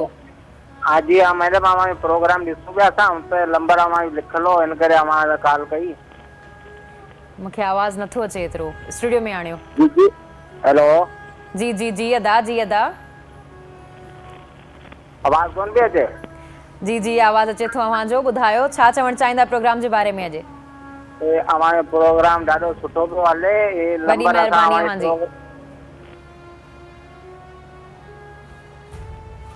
Thank U. ईअं ई तव्हां कॉल्स कंदा रहो, ॿुधाईंदा रहो पंहिंजी सूरत हाल ऐं प्रोग्राम जे बारे में बि ॿुधाईंदा रहो। तव्हांखे प्रोग्राम कीअं लॻी रहियो आहे, असां कहिड़ियूं जेके आहिनि उहे इम्प्रूवमेंट्स आणे सघूं था प्रोग्राम में। बहरहाल अव्हां सां जेका आहे उहा गुफ़्तगू कंटिन्यू कयूं था। जुड़े जो सां प्रोग्राम में मौजूदु आहिनि। असांखे इहो ॿुधाइजो त अव्हांजो छा कमु आहे। मूं थोरो घणो ॿुधायो, पर लाज़मी ॻाल्हि आहे, मूं तव्हांखे उहा शइ कंदे न आहे ॾिठी। मे बी आउं उन तरीक़े सां एक्सप्लेन न करे सघां। तव्हां जेतिरो पंहिंजे कम खे एक्सप्लेन करे सघो था, मुंहिंजो न आहे ख़्यालु त ॿियो केरु करे सघे थो। वालेकुम सलाम। शरफ़ बख़्शियो ऐं ख़ासि तौर ते जावेद भाई जो शुक्रगुज़ार आहियां ऐं लाल साहब जो जिन मूंखे हिन मूवमेंट में आंदो, हिन कम में आंदो। असल में 2004 में आउं नौकिरी जी तलाश में हुयुसि। अच्छा। कंहिं माण्हू मूंखे चयो त जावेद रईस सां मिल वञी, इहो इन मूवमेंट ते कमु करे पियो, तव्हांखे नौकिरी ॾेई छॾींदो। ऐं वयसि मायूस थी, मतिलबु दरख़्वास्तूं ॾेई मायूस थी वियसि। त उते हिकिड़ी मूंखे नई ज़िंदगी नज़र आई न। जावेद रईस साहब मूंखे चयो त तूं नौकिरी कंदे? मूं चयो हा। चई तूं नौकिरी विसारे छॾींदे, नौकिरी न कंदे, तूं मूं वटि कमु कर। मूं उन वटि कमु शुरू कयो। असल में मूं उन्हनि जो कमु ॾिठो, हुते मुंहिंजो शौक़ु बि थी वियो ऐं हिकिड़ो मतिलबु नज़रियाती कमु थी वियो मुंहिंजो। पोइ जॾहिं मूं ॾिठो जेके ॿार पाण सां माना खाई नथा सघनि, पंहिंजे हथनि सां कमु नथा करे सघनि, उहो मूंखे कमु ॾिनो वियो। चई काश तूं न करे सघंदे। मूं चवां करे वेंदुसि। पोइ जॾहिं जावेद रईस साहब मुंहिंजो कमु ॾिठो, जिन जा हथ कमु न कनि उन जा मुंहिंजा हथ मानी खाराइनि, मुंहिंजा हथ पाणी पीआरनि ऐं उनजी जेका बि ज़रूरत आहे ज़िंदगी उहा माना रुॻो दिमाग़ मां ॻाल्हि कढंदा आहिनि ऐं उनजो कमु करे छॾींदा आहिनि। तव्हां सम्झी वेंदा आहियो पूरी। सही ॻाल्हि आहे। 2004 खां वठी 2022 पियो अलहमदुलिल्लाह साईं जन वटि मूं 18 साल तक़रीबन कमु कयो। माशाल्लाह। पोइ हैदराबाद मुंहिंजो साल ट्रांसफ़र करायो वियो हैदराबाद में ILC में। उते वियसि। उतां जे माण्हू जॾहिं असां विज़िट ते निकितासीं न, त शर्माइनि पिया, सफ़ेद पोश पंहिंजे माज़ूर ॿार खे ॿाहिरि कढण में शर्माइनि पिया। छो था शर्मायो? बसि हुनखे माज़ूर ॿार कुदरत जे तरफ़ों का असांजी अहिड़ो को कमु कयो आहे जो मतिलबु कुदरत असांजी माज़ूर बाड़नो असां वटि उनखे दरवेश बि चवंदा आहिनि अड़े उन्हनि खे मेंटली जी जी प्रॉब्लम आहे जी या दरवेश चवंदा डिसेबल आहिनि। आहिनि जी बिल्कुलु हाँ जी भाई तव्हां फ़ख्रु कयो कुदरत जी तरफ़ां तव्हांखे तोहफ़ो मिलियल आहे तव्हां इन शइ खे न ॾिसो त को अहिड़ो कमु कयो आहे जो असांजो ॿारु डिसेबल थियो आहे। अच्छा उहो शादी ते वञनि काॾे बि वञनि उहो घर में ई वेठो आहे। अलाह असीं उनखे ज़बरदस्ती कढी हिकु दफ़ो मुंहिंजी तव्हां चओ काउंसलिंग कईसीं उनजी फैमिलीअ जी उनखे विहारियोसीं सेंटर में विज़िट करायोसीं उन्हनि ॾिठो असांजो कमु ऐं उहे ॿार जेके घरनि में छॾे वेंदा अॼु उहे फ़ख्र सां शादियुनि में हर हंधि वठी था वञनि ऐं उनखे एतिरो ट्रेन कंदा आहियूं असीं एंटरटेन कंदा आहियूं जेके ॿार मायूस हूंदा आहिनि मुंहिंजो कमु उहो ई हूंदो आहे उनखे खिलाइणु हसाइणु ऐं उन सां गॾु मतिलबु टाइम ते ॿारनि सां ॿार थियणु वॾनि सां मतिलबु मुंहिंजो कमु इहो ई हूंदो आहे। सो आउं शुक्रगुज़ार आहियां जावेद रईस साहिब जो जिन मूंखे इहो शरफ़ बख़्शियो। तमामु ज़बरदस्त कमु आहे तव्हांजो ऐं इहो कमु आला ज़र्फ़ जो हूंदो आहे कमु करणु त असां माना ॿिए कंहिंजी एॾी ख़िदमत करियूं असां पाण जो ई ख़िदमत करे कोन सघंदा आहियूं पंहिंजी केयर करे कोन सघंदा आहियूं ॿिए जी केयर करणु तमामु बहितरीनु कमु करे रहिया आहियो तव्हां। हिकिड़ी ॻाल्हि बि जी जी ज़रूरु साईं जन मूंखे चयो त तव्हां नौकिरी भुलिजी वेंदो त साईं जन 2008 में ज़ुल्फ़िकार मिर्ज़ा साहिब जे टाइम में 2008 में असीं बुख हड़ताल ते वेठा हुआसीं ज़ुल्फ़िकार मिर्ज़ा साहिबु आयो उन्हनि असांखे मतिलबु चयो बाबा ऐं तव्हांखे नौकिरी ॾींदुसि एजुकेशन में साईं जन मूंखे पाण लेटर ॾिनो मूंखे हाणे नौकिरी न आहे भुलिजी विया माना जेका तव्हां पहिरीं ॾींहुं ॻाल्हि चई हाणे असांजो इहो ई कमु आहे बसि। माशाअल्लाह ज़बरदस्त ॾाढी बहितरीनु ॻाल्हि आहे ऐं अलाह ताला इन जो फल अजर तव्हांखे ज़रूरु ॾींदो ऐं ॾिनो बि हूंदो तव्हांखे सुकून निंड ईंदी अल्हम्दुलिल्लाह अल्हम्दुलिल्लाह बिल्कुलु सुकून ऐं अहिड़ो कमु जंहिंमें पैसा बि मिलनि ऐं ख़िदमत जो कमु बि मिले ऐं सुकून जी निंड बि अचे। असां वटि हींअर निंड जो मसइलो आहे वकील साहिब ईअं हूंदो आहे असांखे निंड ई न आहे ईंदी सॼी सॼी राति जागूं था छो जो असां कमु अहिड़ा कयूं था ऐं घर वेंदो आहियां मूंखे वाइफ चवंदी तुंहिंजी ख़बर ई नथी पए तूं अचानक अची वेंदो बसि सुम्हे ख़बर ई कोन्हे दुनिया जी इत्मीनान जो वॾी कोई दौलत ई न आहे न सही था चओ इत्मीनान अची वियो सम्झो ज़िंदगी जो मक़सद पूरे थियो। अच्छा तव्हां केतिरे अरसे खां कमु करे रहिया आहियो तव्हांखे केतिरो इत्मीनान आहे? अभी 2001 खां गॾु जावेद साहिब सां गॾु ऐं सबसे वॾो मसइलो आहे हितां असांजे कोर्स ऐं थाणे पुलिस स्टेशन एक्सेसिबल न आहे उतां रैम न हूंदी इन जी फैमिली जो जाइदाद जो मसइलो थींदो माज़ूर ॿार खे को बि न जाइदाद अलाउ कयो आहे न हिन जे वालिदैन जो हक़ जो आहे। अच्छा हू रूल्स में या कानून में आहे? हाणे रूल्स में आहे पर असां अपील थो करी तुंहिंजे चैनल जे तवसुस सां अहमद अली शेख साहिब साईं चीफ जस्टिस आहे सिंध जो साईं खां अपील आहे कि हर अदालत खे हिकिड़ो ऑर्डर ठहिरायो त सेक्शन 33 वाज़े आहे हिन मां हर माज़ूर खे इंसाफ़ जे लाइ हुकूमत जी ज़िम्मेदारी आहे कि हुनखे आसान कयो मुसलसल आहे मरबूत आहे मनज़म प्रोग्राम आहे त हाणे इम्प्लीमेंट जो मसइलो आहे। सो यू नो असांजे मुल्क मां टैलेंट जी कमी न आहे बिल्कुलु मसइलो ही थियो त असां सुठो कानून ठहिरायो पर कानून हितां लाइब्रेरी जी ज़ीनत बणी आहे इम्प्लीमेंटेशन पर असां साईं मुराद अली शाह जी क़यादत मां साईं ग़ुलाम नबी मेमन असांजो IG आहे घणो महिरबानी माण्हू आहे पर मसइलो ही थी आहे कि असांजे लाइ हिकिड़ो सिंध जे लाइ प्लान ऑफ एक्शन घुरायो for person with disability national plan of action for Sindh ऐं हर मुश्किल में सिंध पूरे पाकिस्तान जी मदद ठहिराई आहे 2005 जो ज़लज़लो जो मसइलो आहे पर हाणे मां अपील थो करी हाणे असांजे मुल्क जे हर सूबे जी ज़िम्मेदारी आहे असांजी मुश्किल जी घड़ी मां सिंध जी मदद थी करे। बिल्कुलु मां सही चई रहिया आहियो ऐं तव्हांखे इहा बि ॿुधाईंदा हलूं त का बि शइ जेका आहे न उहा नामुमकिन न आहे हूंदी इम्पॉसिबल न आहे हूंदी चवंदा आहिनि impossible words it self says I am possible आउं पॉसिबल आहियां इहो हर शइ थी सघे थी। असां वटि इहो तासुर आहे न त जंहिंजूं टंगूं सही आहिनि उहे स्पोर्ट्स खेॾी सघनि था उहे अॻियां वधी सघनि था उहे चैम्पियंस थी सघनि था पोइ वर्ल्ड लेवल जा हुजनि नेशनल हुजनि थी सघनि था पर ही जेका ॻाल्हि आहे उहा थी ग़लति थिए थी। तव्हां ॿुधाइजो त तव्हां किथे किथे स्पोर्ट्स खेॾी चुका आहियो किथे किथे चैम्पियंस रही चुका आहियो? बिल्कुल मैं स्पोर्ट्स से पहले भी आपकी बहुत अच्छी एक बात लगी जी जी कोई इंसान दुनिया में परफेक्ट नहीं है परफेक्ट सिर्फ मेरे अल्लाह की ज़ात है और हमारे नबी अकरम सल्लल्लाहु अलैहि वसल्लम बिल्कुल और हर किसी इंसान में अल्लाह ताला ने कमी पेशी रखी है जो चल सकता है इसमें उसका कोई कमाल नहीं है जो चल नहीं सकता इसमें उसका कोई कसूर नहीं है आपको और हमको बनाने वाला अल्लाह परफेक्ट बनाया है। लोगों का माइंड सेट है जो हमें डिसेबल करता है एटीट्यूड है लोगों का रवैया वैसे अल्लाह उनको याद नहीं आता डिसेबल बच्चे को देख के कान पकड़ना क्या हुआ कैसे हुआ इस तरह का जो एटीट्यूड होता है फिर बैरियर होते हैं इन्वायरमेंट होता है, कम्युनिकेशन होता है, ये चीज़ें जब हम यहाँ से दुनिया में दूसरे मुल्कों में स्पोर्ट्स खेलने जाते हैं, लाल मेरे साथ कई मुल्कों में गए स्पोर्ट्स में, हम जैसे ही जहाज़ से उतरते हैं सामने हमारे लिए एक चीज़ वाशरूम होता है, जिस बस में बैठना चाहें, जिस ट्रेन में सफ़र करना चाहें एक चीज़ ट्रेन होती है, अपनी मर्ज़ी के कपड़े ख़रीदना चाहें तो पार्क शॉपिंग सेंटर एक चीज़ है, पार्क में जाना चाहें एक चीज़ है, हर इन्वायरमेंट एक चीज़ है। फिर वहाँ जाके हम स्पोर्ट्स खेलते हैं, अपनी एक्टिविटी में हिस्सा लेते हैं। जब वापस अपने मुल्क में आते हैं तो यहाँ का जो एटीट्यूड है, ये जो रवैया है, वो हमें फिर मार देता है। तो ये चीज़ हम चेंज करने निकले और हमारा कि हमने जो ये तकलीफ़ उठाई, हम चाहते हैं जो हमारी आने वाली नस्लें हैं, जो पर्सन विद डिसेबिलिटी, वो एक व्हीलचेयर के लिए, एक रोज़गार के लिए, स्पोर्ट्स एक्टिविटी के लिए इस तरह की उनको परेशानी ना हो। इसी वजह से हमने डिसेबिलिटी एक्ट पे क्या कहते हैं काम किया कि ये जैसे कहते हैं समंदर को कूजे में लाना, ये डिसेबिलिटी एक्ट और रूल्स, और जब ये इम्प्लीमेंट हो जाएगा तो पूरा समंदर कूजे में आपके कानूनी हैसियत होगी। स्पोर्ट्स में कई मुल्कों में जाना हुआ, पाकिस्तान की कई मुल्कों में नुमाइंदगी की। अभी हम आओ अपना एबी ओलंपिक में जा रही है हमारी टीम, जिसमें लाल साहब भी है, हमारी पूरी टीम है। अभी पिछले 3 साल पहले आउटडोर फोटोग्राफी में मैंने 3री पोजीशन ली। माशाल्लाह, मतलब फोटोग्राफी का भी शौक रखते हैं। वाह वाह, जबरदस्त, काफी चीजें। और फिर इसी तरह आज आप फोटोग्राफी कीजिएगा सबके। बिल्कुल। और हमारे पर्सन विद डिसेबिलिटी का अपना वेब टीवी है विंग्स ऑन व्हील के नाम से, जिसमें ये खुद पूरे चलाते हैं। वाह, एडिटिंग वगैरह सब चीजें। मैं आपसे यही है कि आप आपकी सिंध टीवी की टीम जिस तरह आज स्टूडियो में आप शो कर रहे हैं, इसी तरह आप कराची के हमारे सेंटर में आए, इसी तरीके का सेटअप उस सेंटर में लगा के देखें कि व्हील चेयर पे वहाँ डॉक्टर है, लड़कियाँ डॉक्टर, MBBS डॉक्टर, अपना क्या कहते हैं इंजीनियर है, वो सबसे आपकी मुलाकात हो तो एक शो आप फील्ड में जरूर आएंगे इंशाल्लाह आपके और किस तरीके से वो अपने फ्लड के लोगों के लिए इस टाइम लगे हुए रात दिन पैकिंग करने में, उनके लिए कुछ ना कुछ करने में और सारी चीज़ें। तो ये एक मुश्किल वक्त है, अल्लाह ताला इससे निकाले और हमारा मुल्क फिर हम उसी तरीके से सारी चीज़ें हो। और मैं फिर शुक्रिया अदा करूँगा सिंध टीवी का। लाल मोहम्मद साहब सां गुफ्तगू कंटिन्यू करूं था, पर हींअर जेको टाइम थियो आहे वो तव्हां सभिनी जी इजाज़त सां सॉन्ग जी तरफ़ हलूं था। तव्हांखे गुज़ारिश कंदासीं को सुठो सॉन्ग ॿुधाइजो।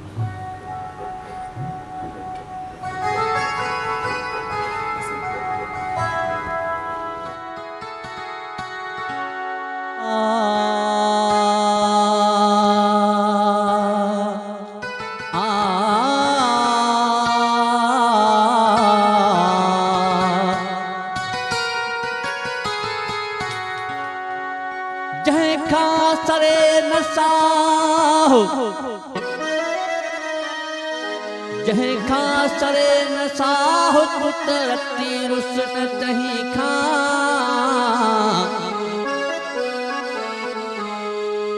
जंहिंखां सरे न साह पुत रती रुसन तहीं खां, हूं झेड़ी न तूं झिको थी पांच गिची गल पा, हूं झेड़ी न तूं झिको थी पांच गिची गल पा, हो पाण वञी परचा मतां रुठो ई रहिजी वञे।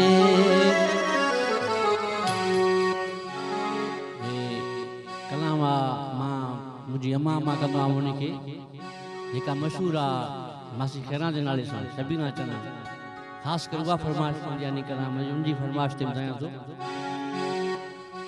हो छा छा मुझे भाग में लिखियो, छा छा मुझे भाग में लिखियो, अहिड़ी निभागी किस्मत या ज़ालिम हिन संसार सॼे में, अहिड़े ॾियण खां नफ़रत या ज़ालिम हिन संसार सॼे में, अहिड़े ॾियण खां नफ़रत या, छा छा मुझे भाग में लिखियो।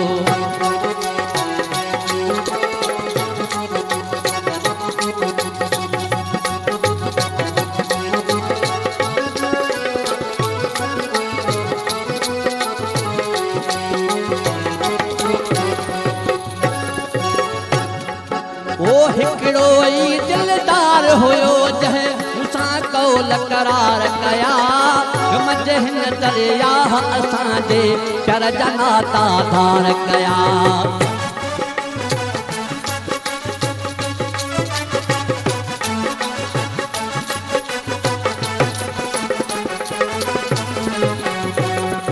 हिकिड़ो ई दिलदार हुयो जंहिं मूंसां कौल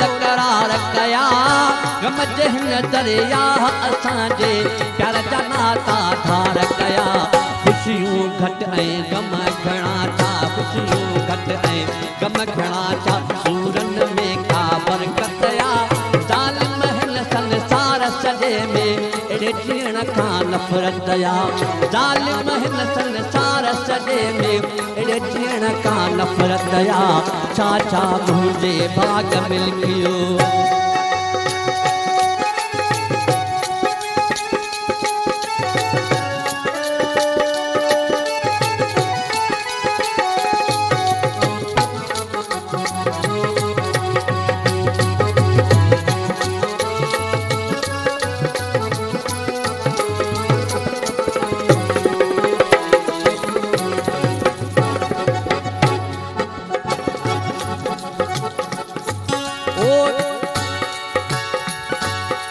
हिकिड़ो ई दिलदार हुयो जंहिं मूंसां कौल करार कया तुम जंहिं दरिया असांजे प्यार जा नाता धार कया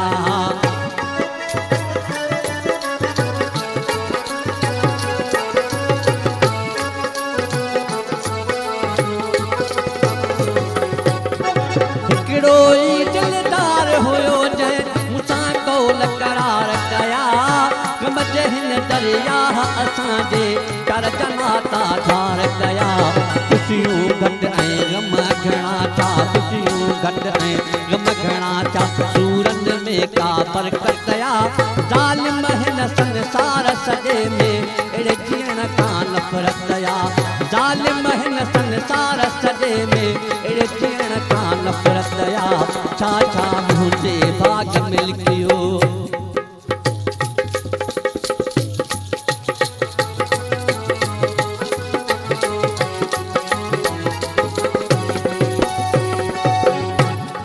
वो अखड़न मां दिलदार जी ख़ातिर हरदम आप महारियां थो कगलवे पियो जॾहिं अगण ते छिरक भरे मां निहारियां थो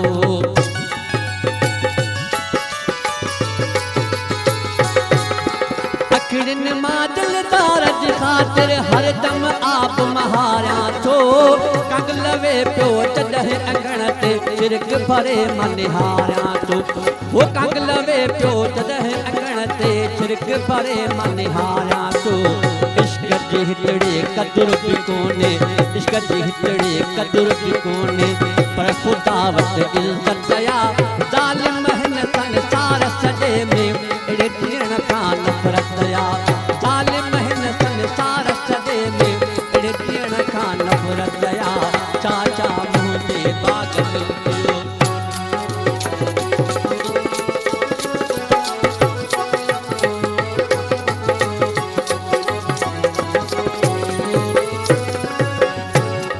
वो सूरन खे मोतल में पाले आख़िरियात जवान कयो लेकिन हिन सुबहान शाह जो कंहिं न कोई ध्यान कयो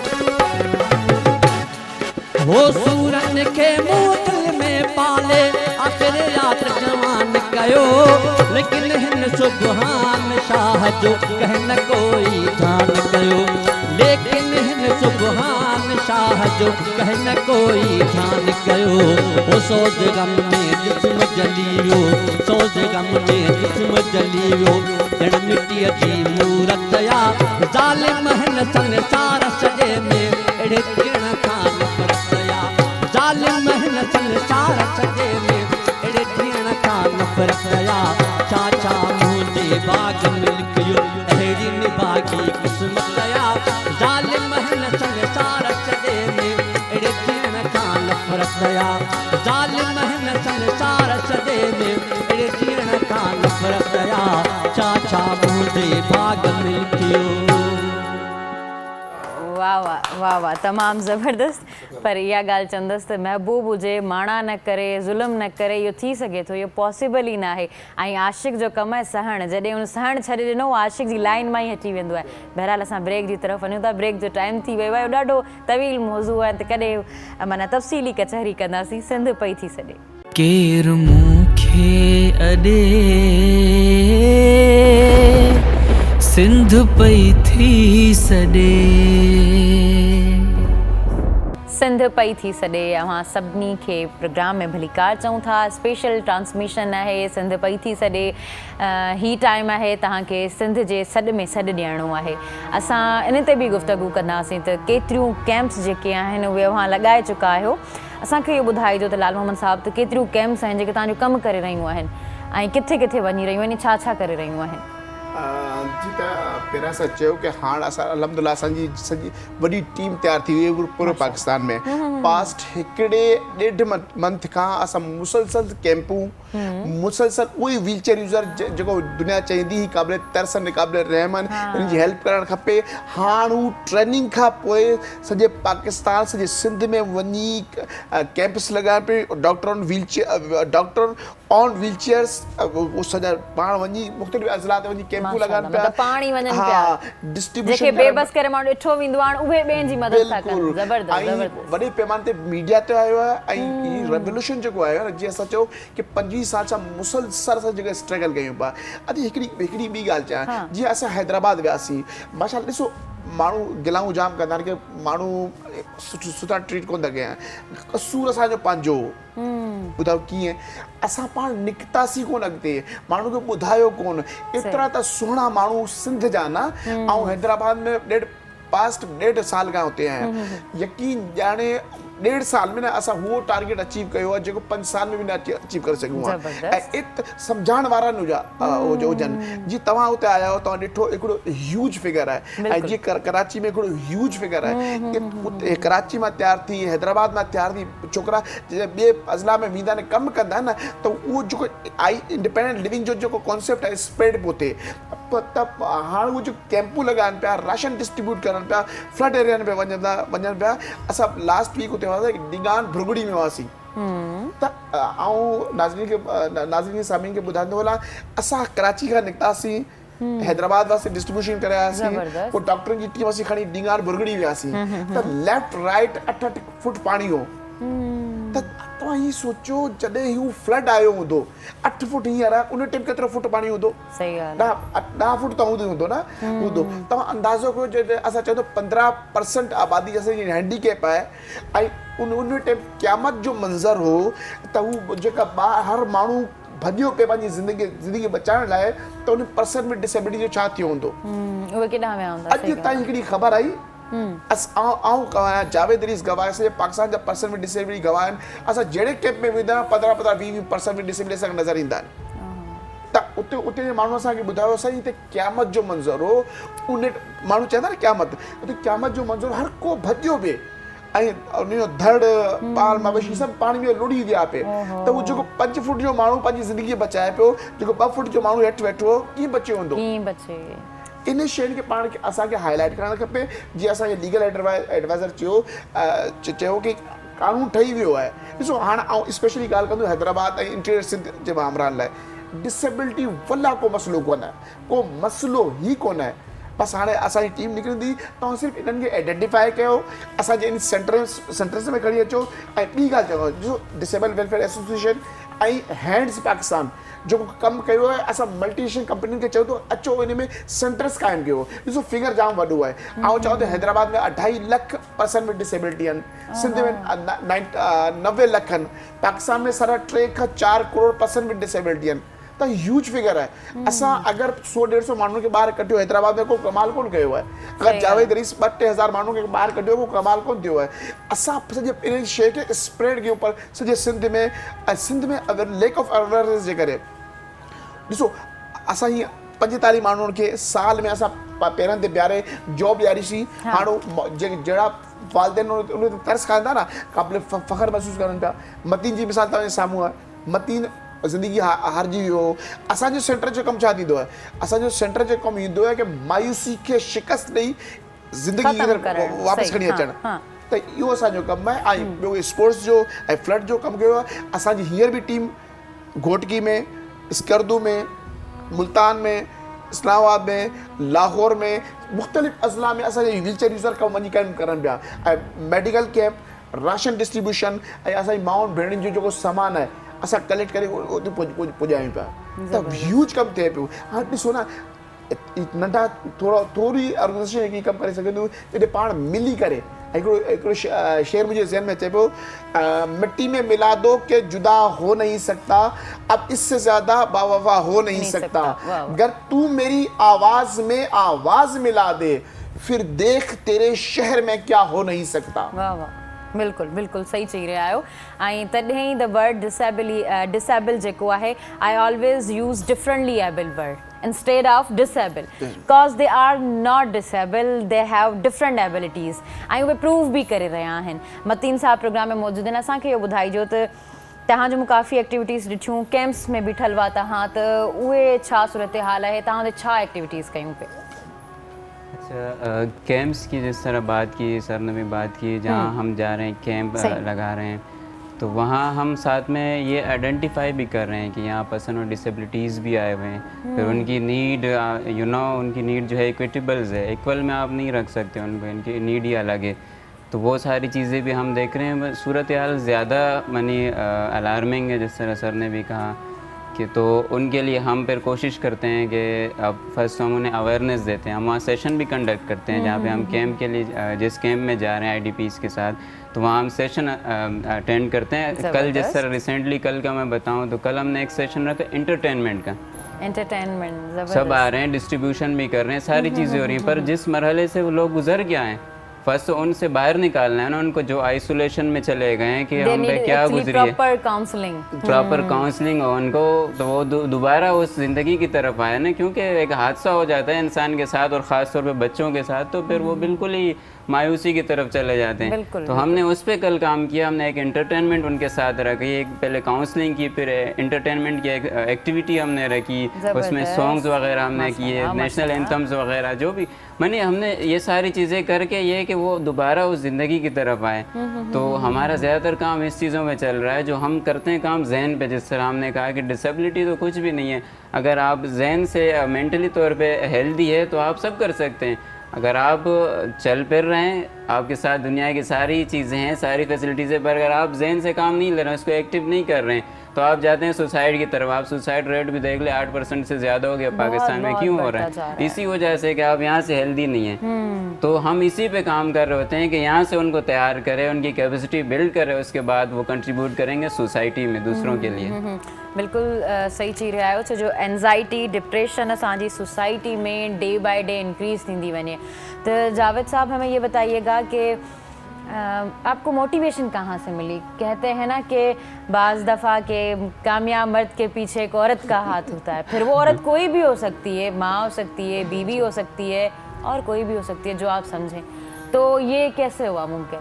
किसका हाथ था? नहीं, बिल्कुल ये भी है, ज़रूरत जो होती है ना वो इजाद की माँ होती है। सही बात है। और डिसेबिलिटी जो है बदकिस्मती से कोई सब्जेक्ट नहीं है, किसी स्कूल में यूनिवर्सिटी में नहीं पढ़ाया जाता। ये हम ही बेहतर बता सकते हैं कि व्हीलचेयर पे कैसे बैठना है, आपने कमोड पे कैसे बैठना है, आपने शावर कैसे लेना है, आपने शूज़ कैसे पहनना है। तो हम एक दूसरे को बेहतर ये लाइफ में सिखाते हैं। तो यही चीज़ें थी जो हमें घरों में हमें एक्सेसिबिलिटी ना होने की वजह से।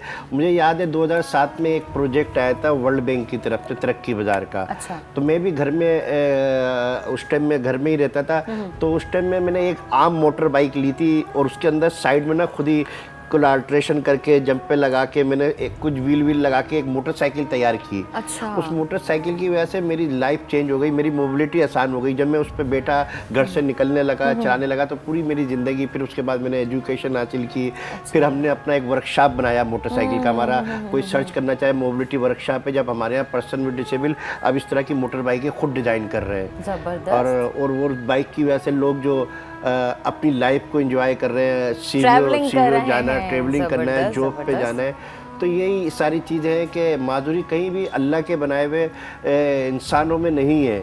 जो इंसानों का बनाया हुआ माशरा है ना, ये हमें डिसेबल करता है। बिहेवियर्स हर्ट करते हैं जो हम दुनियावी देखते हैं। बिल्कुल, ये सही गाल है जी। यही सारी चीज़ें तो निकले हम लोगों की ज़िंदगियों में। और ये भी मैं आपको बताऊँ, कई लोग शायद लोगों के जहन में ये जो हम काम कर रहे हैं, ये सिर्फ अपनी कम्युनिटी के लिए नहीं कर रहे हैं, ये हम आप लोगों के सबके लिए काम कर रहे हैं। क्यों, एक उम्र आपकी ऐसी आएगी कि आप 50 साल 60 साल के होंगे तो आप भी तो ज़ईफ होने के बाद व्हीलचेयर पे आएंगे। अगर हम अपने व्हीलचेयर की आसानी के लिए वो पार्क एक्सेस कर रहे हैं या वो शॉपिंग सेंटर कर रहे हैं या वो सिनेमा घर एक्सेस होगा, तो आप जब आपके उम्र के एक्सेस में आपके बच्चे आपको छोड़ के क्यों जाते हैं कि यार इनको कौन उठाएगा, इनको कौन लेके जाएगा। जब वो देखेंगे यार ये तो चलो पार्क एक्सेस है, शॉपिंग सेंटर एक्सेस, तो अपने पापा को, अपने वालिद को, वालदा को व्हीलचेयर पर आराम से घुमा सकते हैं। तो हम अपने लिए नहीं, हम सबके लिए काम कर रहे हैं। और इस तरह प्रेग्नेंट औरतें होती हैं उनको भी मना किया जाता है स्टेट्स के लिए।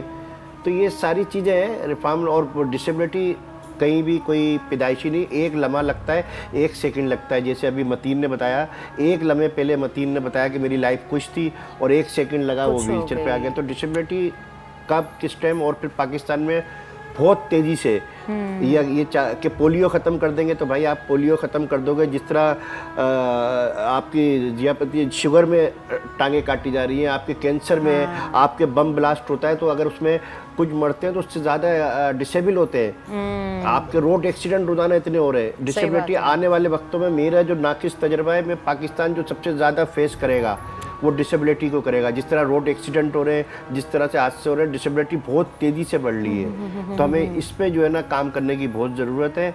और अल्लाह ताला सबको अपने ईमान में रखे, सबकी ज़िंदगियों में अल्लाह ताला आसानियाँ लाए, हम मिल के काम करें और चेंजिंग लेके आए। महिरबानी जावेद साहब। प्रोग्राम जो है ब्रेक ॾांहुं वञूं था, ब्रेक जो टाइम थी वियो आहे। सो तव्हां किन्हा न वञो, ॾिसंदा रहिजो, अञा बि हिकु ब्रेक आहे, संद पई थी सॾे। केर मूंखे अॾे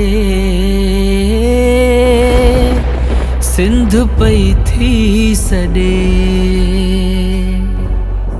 अवां सभिनी ॾिसंदड़नि खे प्रोग्राम में भलीकार चऊं था। सिंध पई थी सॾे, ही टाइम आहे सिंध जी वारसी करण जो, सिंध जी मालकी करण जो। हूअं त असां वॾियूं ॻाल्हियूं कंदा आहियूं, असां धरती धणी आहियूं, असां जेके आहियूं सिंध जा वारिस आहियूं।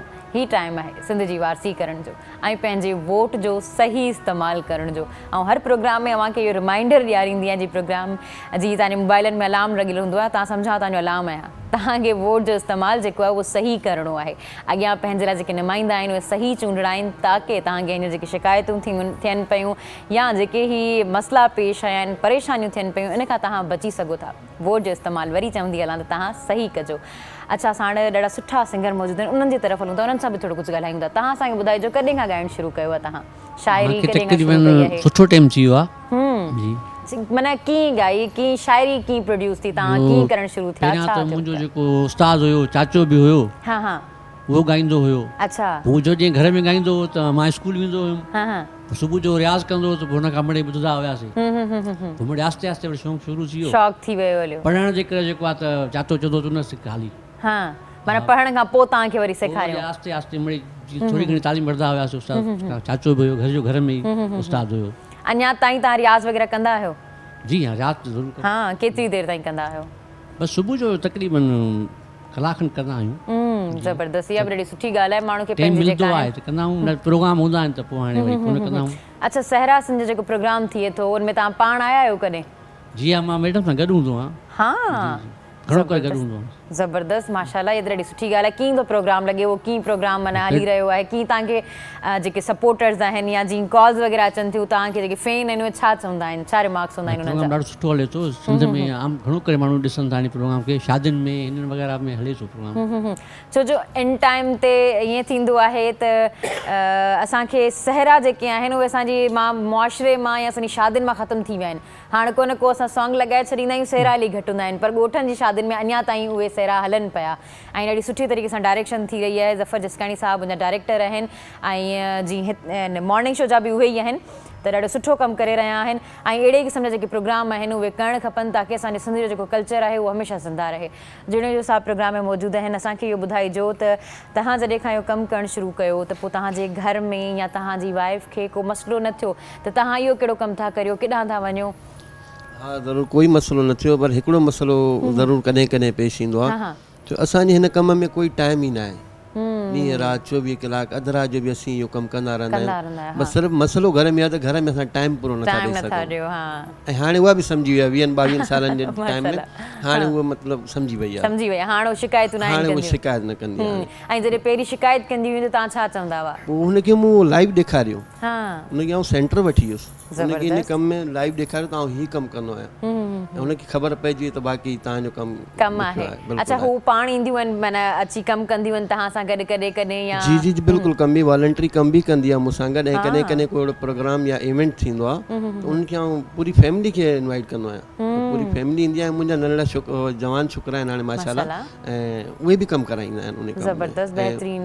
बैक में उन्हनि खे बि मूं इन कम में लॻाए छॾियो त असल कमु इहो ई आहे। सुठी ॻाल्हि आहे, ख़िदमत जो कमु असां ॿारनि खे शुरू खां जी चवंदा आहिनि न, ॿारनि जी निशो नवा असां ईअं ई करियूं त उहो वधीक सुठो थींदो, हुननि में हिकिड़ो जज़्बो थी वेंदो। बिल्कुलु बिल्कुलु, पोइ ॿार तव्हां सां गॾु माना ईअं ई महिनत कंदा रहंदा मूंसां गॾु ईंदा आहिनि। कॾहिं कॾहिं मूंखे ज़रूरत थी वञे त उन्हनि खे घुराईंदा ताकी अॻिते हली हिननि खे सोशल कम में मज़ो अचे, इहो कमु ॿिए कम सां गॾोगॾु इहो कमु बि हलाईंदा ज़रूरी आहे। सो पार्ट टाइम मां उन्हनि खे चवंदा इहो कमु ज़रूरु कंदा आहियूं। ज़बरदस्त, बहितरीन, ॾाढी सुठी ॻाल्हि आहे त असांखे पंहिंजे ॿारनि जी जेका तरबियत आहे न उहो अहिड़े क़िस्म जी करणु खपे ताकी उहे हर माहौल में फ्लैक्सिबल हुजनि ऐं एडॉप्ट करे वञनि। असांखे जेकॾहिं असां कंहिंखे ख़ैरियात बि ॾियूं था, कंहिंखे कुझु ॾियूं बि था त उहे पंहिंजे ॿारनि जे हथां ॾियारियो, उन्हनि खे ॿारनि खे ख़बर पए त असांखे ॾियणो भाई, ॾियण वारा हथ उहे हमेशह थियनि, कॾहिं घुरण वारा हथ अलाह न करे उन्हनि खे थियणो पए या उन्हनि खे कुझु घुरणो पए।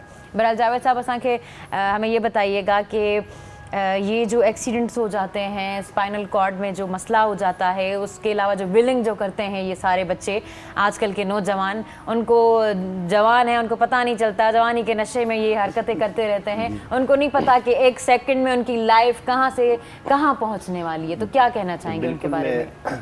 जो हमारे यंग जनरेशन है और जो ये बच्चे आजकल हर संडे को निकल जाते हैं, सीवियों पे विल्लियाँ मारते हैं, उनको यही मैसेज दूंगा जैसे आपने मतीन को देखा, ऐसे कई बच्चे हैं जो एक सेकंड सुबह निकलते हैं बड़े अच्छे नहा धो के बाल वाल काट के और बड़े भरम में और वहाँ पर विल्ली मारते हैं। एक सेकंड लगता है, जब आपकी रीढ़ की हड्डी पे लगती है तो आपके इतने हिस्से में सेंसेशन ही नहीं रहता, ना आपको यूरिन का पता चलता है, ना आपको स्टूल का पता चलता है। और एक लम्हे पहले वो बच्चा जो सुबह इतना स्मार्ट और अपने आप को, और एक लम्हे के बाद जब वो इस पोजीशन में आता है, जब वो देखता है कि जवानी में जब उसकी वालदा या उसका भाई उसको बेड पे यूरिन पास कराते हैं, स्टूल पास कराते हैं, तो फिर वो खुदकुशी की तरफ जाता है कि यार ये क्या ज़िंदगी एक सेकंड हो गई। आपकी ज़रा सी गफलत से, आपकी ज़रा सी जल्दी से ट्रैफिक में जो हम जल्दबाजी करते हैं, एक सेकंड में आप कहाँ से कहाँ जाते हैं। तो फिर हमारी यही टीम मतीन जैसे जो हमारे कंसल्टेंट हैं, ये उनके घरों पे जाते हैं और फिर उनको दोबारा ज़िंदगी की तरफ लाते हैं कि देखो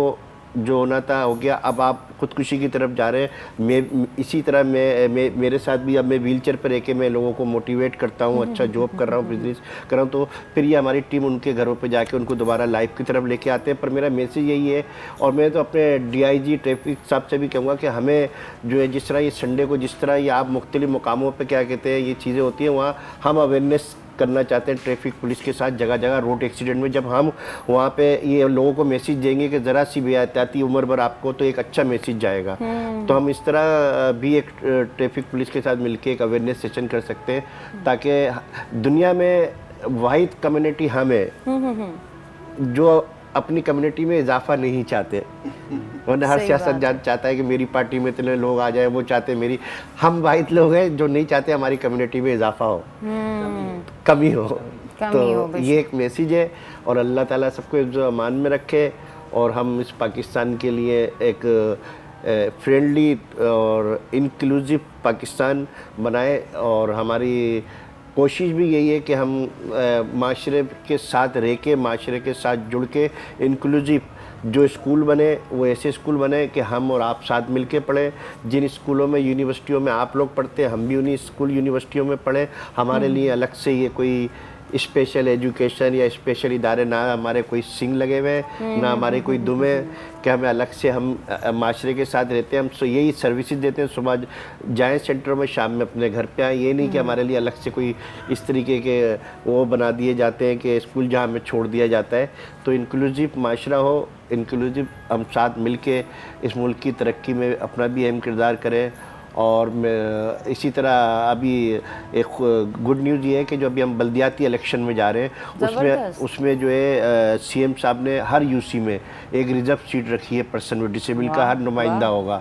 और अभी कुछ दिन पहले नेशनल असेंबली में भी एक बिल आया है कि जिसमें सेनेट में और कौमी असेंबली में जो रिजर्व सीटें होती हैं ख़वातीन की अक़लियत की, तो वहाँ पर्सन विद डिसेबल की भी रखी जाए, क्योंकि हमसे बेहतर हमारी नीड कोई नहीं बता सकता। और जैसे अभी अकबर ने कहा कि हकीकत है ये काम जो है 24 घंटे का, इसमें आपकी अपनी पर्सनल लाइफ नहीं रहती है। हमारे काम में ना तो सुबह 9 से 5 बजे का टाइम है, ना संडे है, ना ईद है, ना बकरीद है, कोई छुट्टी नहीं है, क्योंकि ये सोशल काम जो है एक लोहे के चने हैं। और जैसे अकबर ने कहा बहुत से ऐसे बच्चे जिनको रातों को खुद से करवट नहीं ले सकते, वो आवाज़ देते हैं तो उन्हें रातों को करवट दिलाने के लिए या तो वो माएँ बेचारी करवट दिलाती हैं या हमारे अकबर जैसे अटेंडेंट जो उनके घरों पे होते हैं कि किस टाइम उसे करवट दिलाना है, रात को किस टाइम उसे यूनियन पास कराना है या स्टूल पास। तो ये सारी चीज़ें हैं, तो ये और ये स्टेट की वजह से जिम्मेदारियां हैं, पर हमारे अपने लोग, जैसे मैं हैंड्स का शुक्रिया अदा करूंगा जिन्होंने इंडिपेंडेंट लिविंग सेंटर हमारे साथ बनाया है। वो ख़त्म होने वाला है, आप जाते जाते क्या कहना चाहेंगे? अच्छा, आऊं ही चाहींदुसि सॼे सिंध वासियुनि खे, सॼे पाकिस्तान जे असांखे प्यारे प्यारे माण्हुनि खे ॾिसो हाणे पाण ई जुमला चढ़ छॾियो कि ये कर सकते हैं, ये हो सकता है। आप यकीन जाने जितना हम लाइफ को एंजॉय करते हैं ना, जितने असा लाइफ को एंजॉय कंदा आहियूं, केर कोन कंदो आहे। असा सिंगिंग कंदा आहियूं, ॻाईंदा आहियूं, असी सोशल वर्क कंदा आहियूं, असी अब्रॉड वेंदा आहियूं, असी माण्हू में कल्ह जी ॻाल्हि आहे असां हिकिड़े कैंप में असीं मासूम ॿार मायूस थी वेठा, असां ब्लूटूथ लॻाए शयूं खणी वियासीं, उनखे खिलायोसीं, 1.5 कलाक में थोड़ी देर लाइ असगर ख़ुशि थी विया। लाइफ ॾाढी सुठी शइ आहे, सुठी आहे, प्यारी आहे। जो कोई लिमिटेड लाइफ है, लिमिटेड लाइफ है, इनमें प्यार करण लाइ टाइम घटि आहे, तो एतिरो मज़ो ईंदो आहे इन लाइफ में। असां चऊं था पंहिंजे ॿारनि खे तव्हां बस एंजॉय करियो, लाइफ खे एंजॉय करणो आहे। मतीन वेरी शॉर्ट मैसेज दीजिएगा क्योंकि टाइम मुख्तसर है। बिल्कुल जी बिल्कुल, मैं यही कहूँगा कि आपसे ज़्यादा बेहतर आपको कोई नहीं जानता, आपको कोई प्यार नहीं करता, जिस पे बीती वही जाने। बिल्कुल, तो आप अपने आप को जो है मोटिवेशन आप फर्स्ट अपने आप से स्टार्ट लेनी है। आपको अपना माइंड सेट जो है वो चेंज करना है। ये नहीं सोचना है कि अगले वाले क्या सोचेंगे या मैं नहीं कर सकता, ये वो अलग है, आप सब कुछ कर सकते हैं और आप उसमें आगे जाके कमांड हासिल कर सकते हैं। तमामु बहितरीन ॻाल्हि ऐं ॾाढो सुठी असांजी डिस्कशन थी आहे, ॾाढी सुठी गुफ्तगू थी आहे। असां सीएम साहब खे बि गुज़ारिश कंदासीं जेके रूल्स ऐं रेगुलेशन्स वकील साहब ॿुधाया पे उहे सभु जेके आहिनि उहे इम्प्लीमेंट कया वञनि। असां वटि पास त सभु कुझु थी वेंदो हलियो आहे, जी ॿार बि पास थी वेंदा आहिनि चीटिंग करे, पर असां वटि जेको आहे न हाणे इम्प्लीमेंट करण जी ज़रूरत आहे। बराए महिरबानी इन्हनि रूल्स ऐं रेगुलेशन्स ते इम्प्लीमेंटेशन थियणु घुरिजे, त तमामु बहितरीन ॻाल्हि थी वेंदी। छो जो जॾहिं असां वटि हिकिड़ी महरूमी हूंदी आहे न, महरूमी में असां में हिक ॿिए में नफ़रतूं अचणु शुरू थी वेंदियूं आहिनि। मूंखे ॾाढी सुठी ॻाल्हि लॻी जावेद साहब जी जंहिं चयो त जेकॾहिं शॉपिंग मॉल्स में जेके डिफरेंटली एबल्ड आहिनि या जिथे बि जेके बि एरियाज़ आहिनि जिथे वञिणो पवे थो, उते उन्हनि लाइ हिकिड़ी स्पेस हुजे त उन्हनि मां माण्हू बेज़ार थी उन्हनि खे घर मां न उछलाईंदा। त उहा ई ॻाल्हि आहे, उहो स्टेट जो कमु आहे। बराए महिरबानी इन ॻाल्हि ते जेको आहे ध्यानु ॾिनो वञे ऐं इन्हनि माण्हुनि जी जेका आहे उहा घणे खां घणी मदद कई वञे। जी जी। अच्छा, एक चीज़ मैं बताना चाहूँगा। अच्छा, जब हमारे ड्रामे होते हैं, शोज़ होते हैं, लाइव प्रोग्राम होते हैं, तो हम सैड हैंडीकैप को देख के सैड म्यूजिक लगा रहे होते हैं। देखिए, अब हमने उनको पता क्या है, मोटिवेशन ये देनी है कि जिंदगी की तरफ वापस आओ। जब वो सैड म्यूजिक सुन रहे होते हैं तो वो अपना ना मोराल बिल्कुल नीचे कर रहे होते हैं। अल्फाजों में इतनी ताकत है, वो यूँ उड़ जाते हैं। तो ये रिक्वेस्ट है, सैड म्यूजिक ना लगाएं। आप लोग दीजिए। अच्छा, मैं ये बात बताती चलूँ, आपको इन्फॉर्म करती चलूँ कि ये सैड म्यूज़िक जो है वो डिफरेंटली एबल्ड के लिए बिल्कुल भी नहीं है। असल में असांजो जेको है नी स्पेशल ट्रांसमिशन है, असांजी स्पेशल ट्रांसमिशन हली रही है। नाज़रीन खे इहो ख़बर है, 2 हफ़्तनि खां मुसलसिल स्पेशल ट्रांसमिशन करे रहिया आहियूं ॿोॾ मुतासिरीन लाइ। असांजो स्लोगन इहो आहे त सिंध पई थी सॾे, सिंध खे हींअर जेका आहे मदद जी ज़रूरत आहे। ऐं हिन टाइम ते असांखे हीउ जेको म्यूज़िक आहे न, असां इंसाननि में जज़्बो आणणु पिया चाहियूं। हीअ तव्हां सूरत ॻाल्हि ॾिसो पिया, ही जेके पिक्चर्स लॻल आहिनि तव्हांखे छा थो लॻे माण्हुनि खे न आहे ख़बर, सभिनी खे ख़बर आहे, पर असां चाहियूं था त उन्हनि खे सुॼाग करियूं, उन्हनि खे इहो ॿुधायूं त असां वटि ही सूरत हाल आहे, उन्हनि खे हिकिड़ो चवंदा आहिनि इमोशनल करणु, उन्हनि खे अहिड़ो सैड म्यूज़िक करे ताकी उन्हनि खे बि ख़बर पवे त असां वटि अहिड़ी सूरत हाल आहे ऐं असां कहिड़े मसइले में आहियूं। बाक़ी जेके डिफरेंटली एबल्ड आहिनि, ऐं बार बार इहे ई चवंदसि दे आर डिफरेंटली एबल्ड, उहे डिसेबल न आहिनि, उन्हनि लाइ बिल्कुलु बि इहो सैंड जेको आहे उहो म्यूज़िक न आहे। सो तव्हां इन ॻाल्हि जी फ़िक्र न कजो। ऐं हाणे जेको आहे न असांजो प्रोग्राम पंहिंजी पुॼाणी ते पहुचण वारो आहे। तव्हां सभिनी जी वॾी महिरबानी, तव्हां कराची मां आया, तव्हां हैदराबाद मां आया, ऐं तव्हांजी वॾी महिरबानी, तव्हां एॾो टाइम ॾिनो ऐं तव्हां एॾो कमु करे रहिया आहियो। लिटरली तव्हां असां सभिनी जी मोटिवेशन आहे। उस्ताद बादल अली साहब जी वॾी महिरबानी, तव्हांजी अगरि मूंखे कुझु मिली वञे थोरो टाइम जी त तव्हां प्रोग्राम सिंधड़ी जी सॾड़ा करे ऐं त चवां सिंधड़ी जी सुॾका भरे, सो जेतिरा बि मुख़ैर हज़रात आहिनि उहे निकिरी पवनि, हुकूमत खे जेको कमु करिणो आहे पंहिंजो करे पई। बिल्कुलु। ऐं हीउ वक़्तु आहे, पोइ ईअं न चवनि त असांखे मौक़ो न मिलियो, असलु मौक़ो हाणे आहे, निकिरी पवनि, ख़र्चु कनि, हिन ते जेके माण्हू असांजा आयल आहिनि इन्हनि सां मतिलबु सुठो सहकार कनि। सही सही, वॾी महिरबानी तव्हांजी वॾी महिरबानी, तव्हां ॾाढा सुठा सॉन्ग ॿुधाया ऐं ॾाढो मज़ो आयो प्रोग्राम में। ऐं हाणे तव्हां जेको आहे उहो छा ॿुधाइण वारा आहियो, त उनखां पहिरीं आउं जेको आहे नाज़रीन खां इजाज़त वठी वठां, मूंखे ॾींदा इजाज़त अलाह निगहबान। सुभाणे तव्हां सां वरी मिलंदासीं नवनि महिमाननि सां, नवनि टॉपिक सां गॾु। जी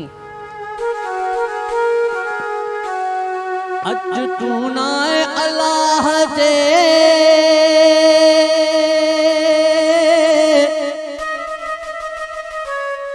अल्लाह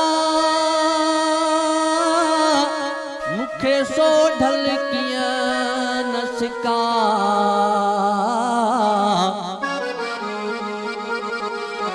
हो दिल में दर्द फिराक जा, तुझा मन में मच मता, ओ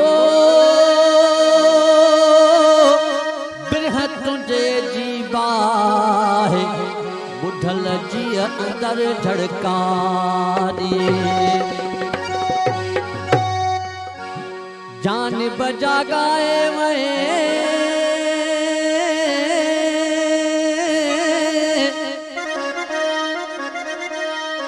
अल्लाह पाए जी अंदर झाती, हो मारण आए मुयल खणी कुहलण काती। शान शाह बुढ़ो साईं चए थो, मुंहिंजा महबूब तूं मूंखे कुहण लाइ काती खणी आयो आहे, मां त तुंहिंजे इश्क में अॻे ई मुअल आहियां। मारण आए मुयल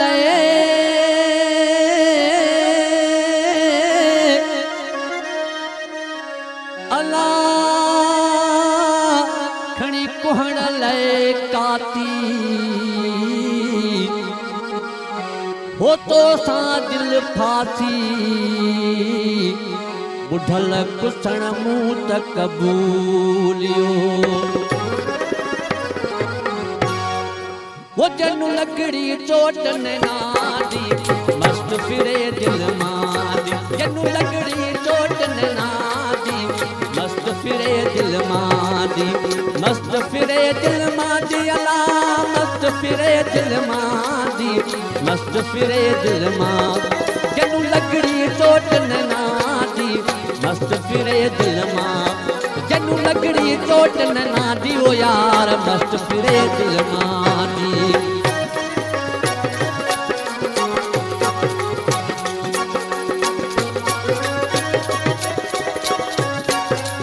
मोहम्मद अली वाह,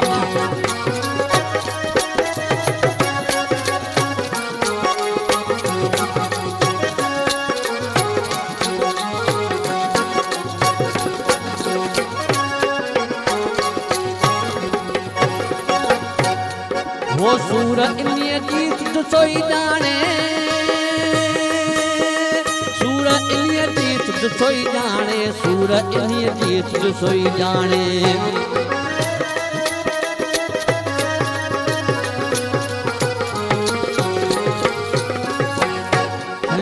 बुढ़ल साईं चए थो, सूरज जी ख़बर उनखे हूंदी आहे जेके इश्क लॻल हूंदो आहे। वो सूर इन्हीअ जी सोई जाने, सूर इन्हीअ जी सोई जाने, सूर इन्हीअ जी सोई जाने, जका इश्क अरे मुझे आती मस्त फिरे दिल मां जका इश्क अरे मुझे आती मस्त फिरे दिल मां दी मस्त फिरे दिल मां दी अला मस्त फिरे दिल मां दी मस्त फिरे दिल मां जदू लकड़ी चोट नैना दी मस्त फिरे दिल मां जदू लकड़ी चोट नैना दी ओ यार मस्त फिरे दिल मां दी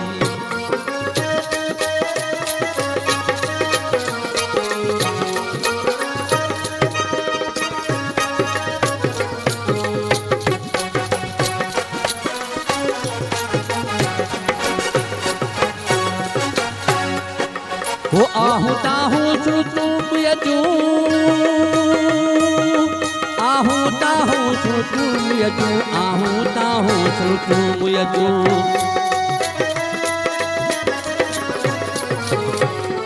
आहू ताहू सुतू यजू आहू ताहू सुतू यजू आहू ताहू सुतू यजू वो दोस्त दिजाए दिलदारी सा मस्त फिरे दिल मां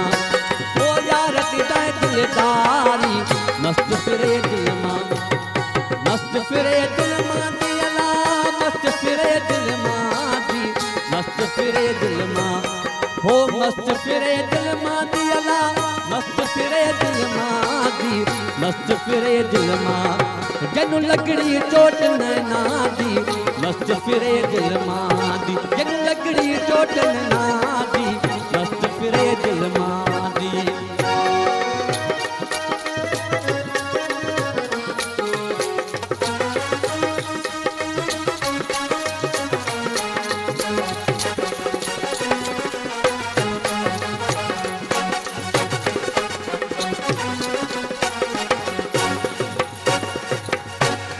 वो अंगण पुठल जे यार जोई दो अंगण पुठल जे यार जोई दो अंगण पुठल जे यार जोई दो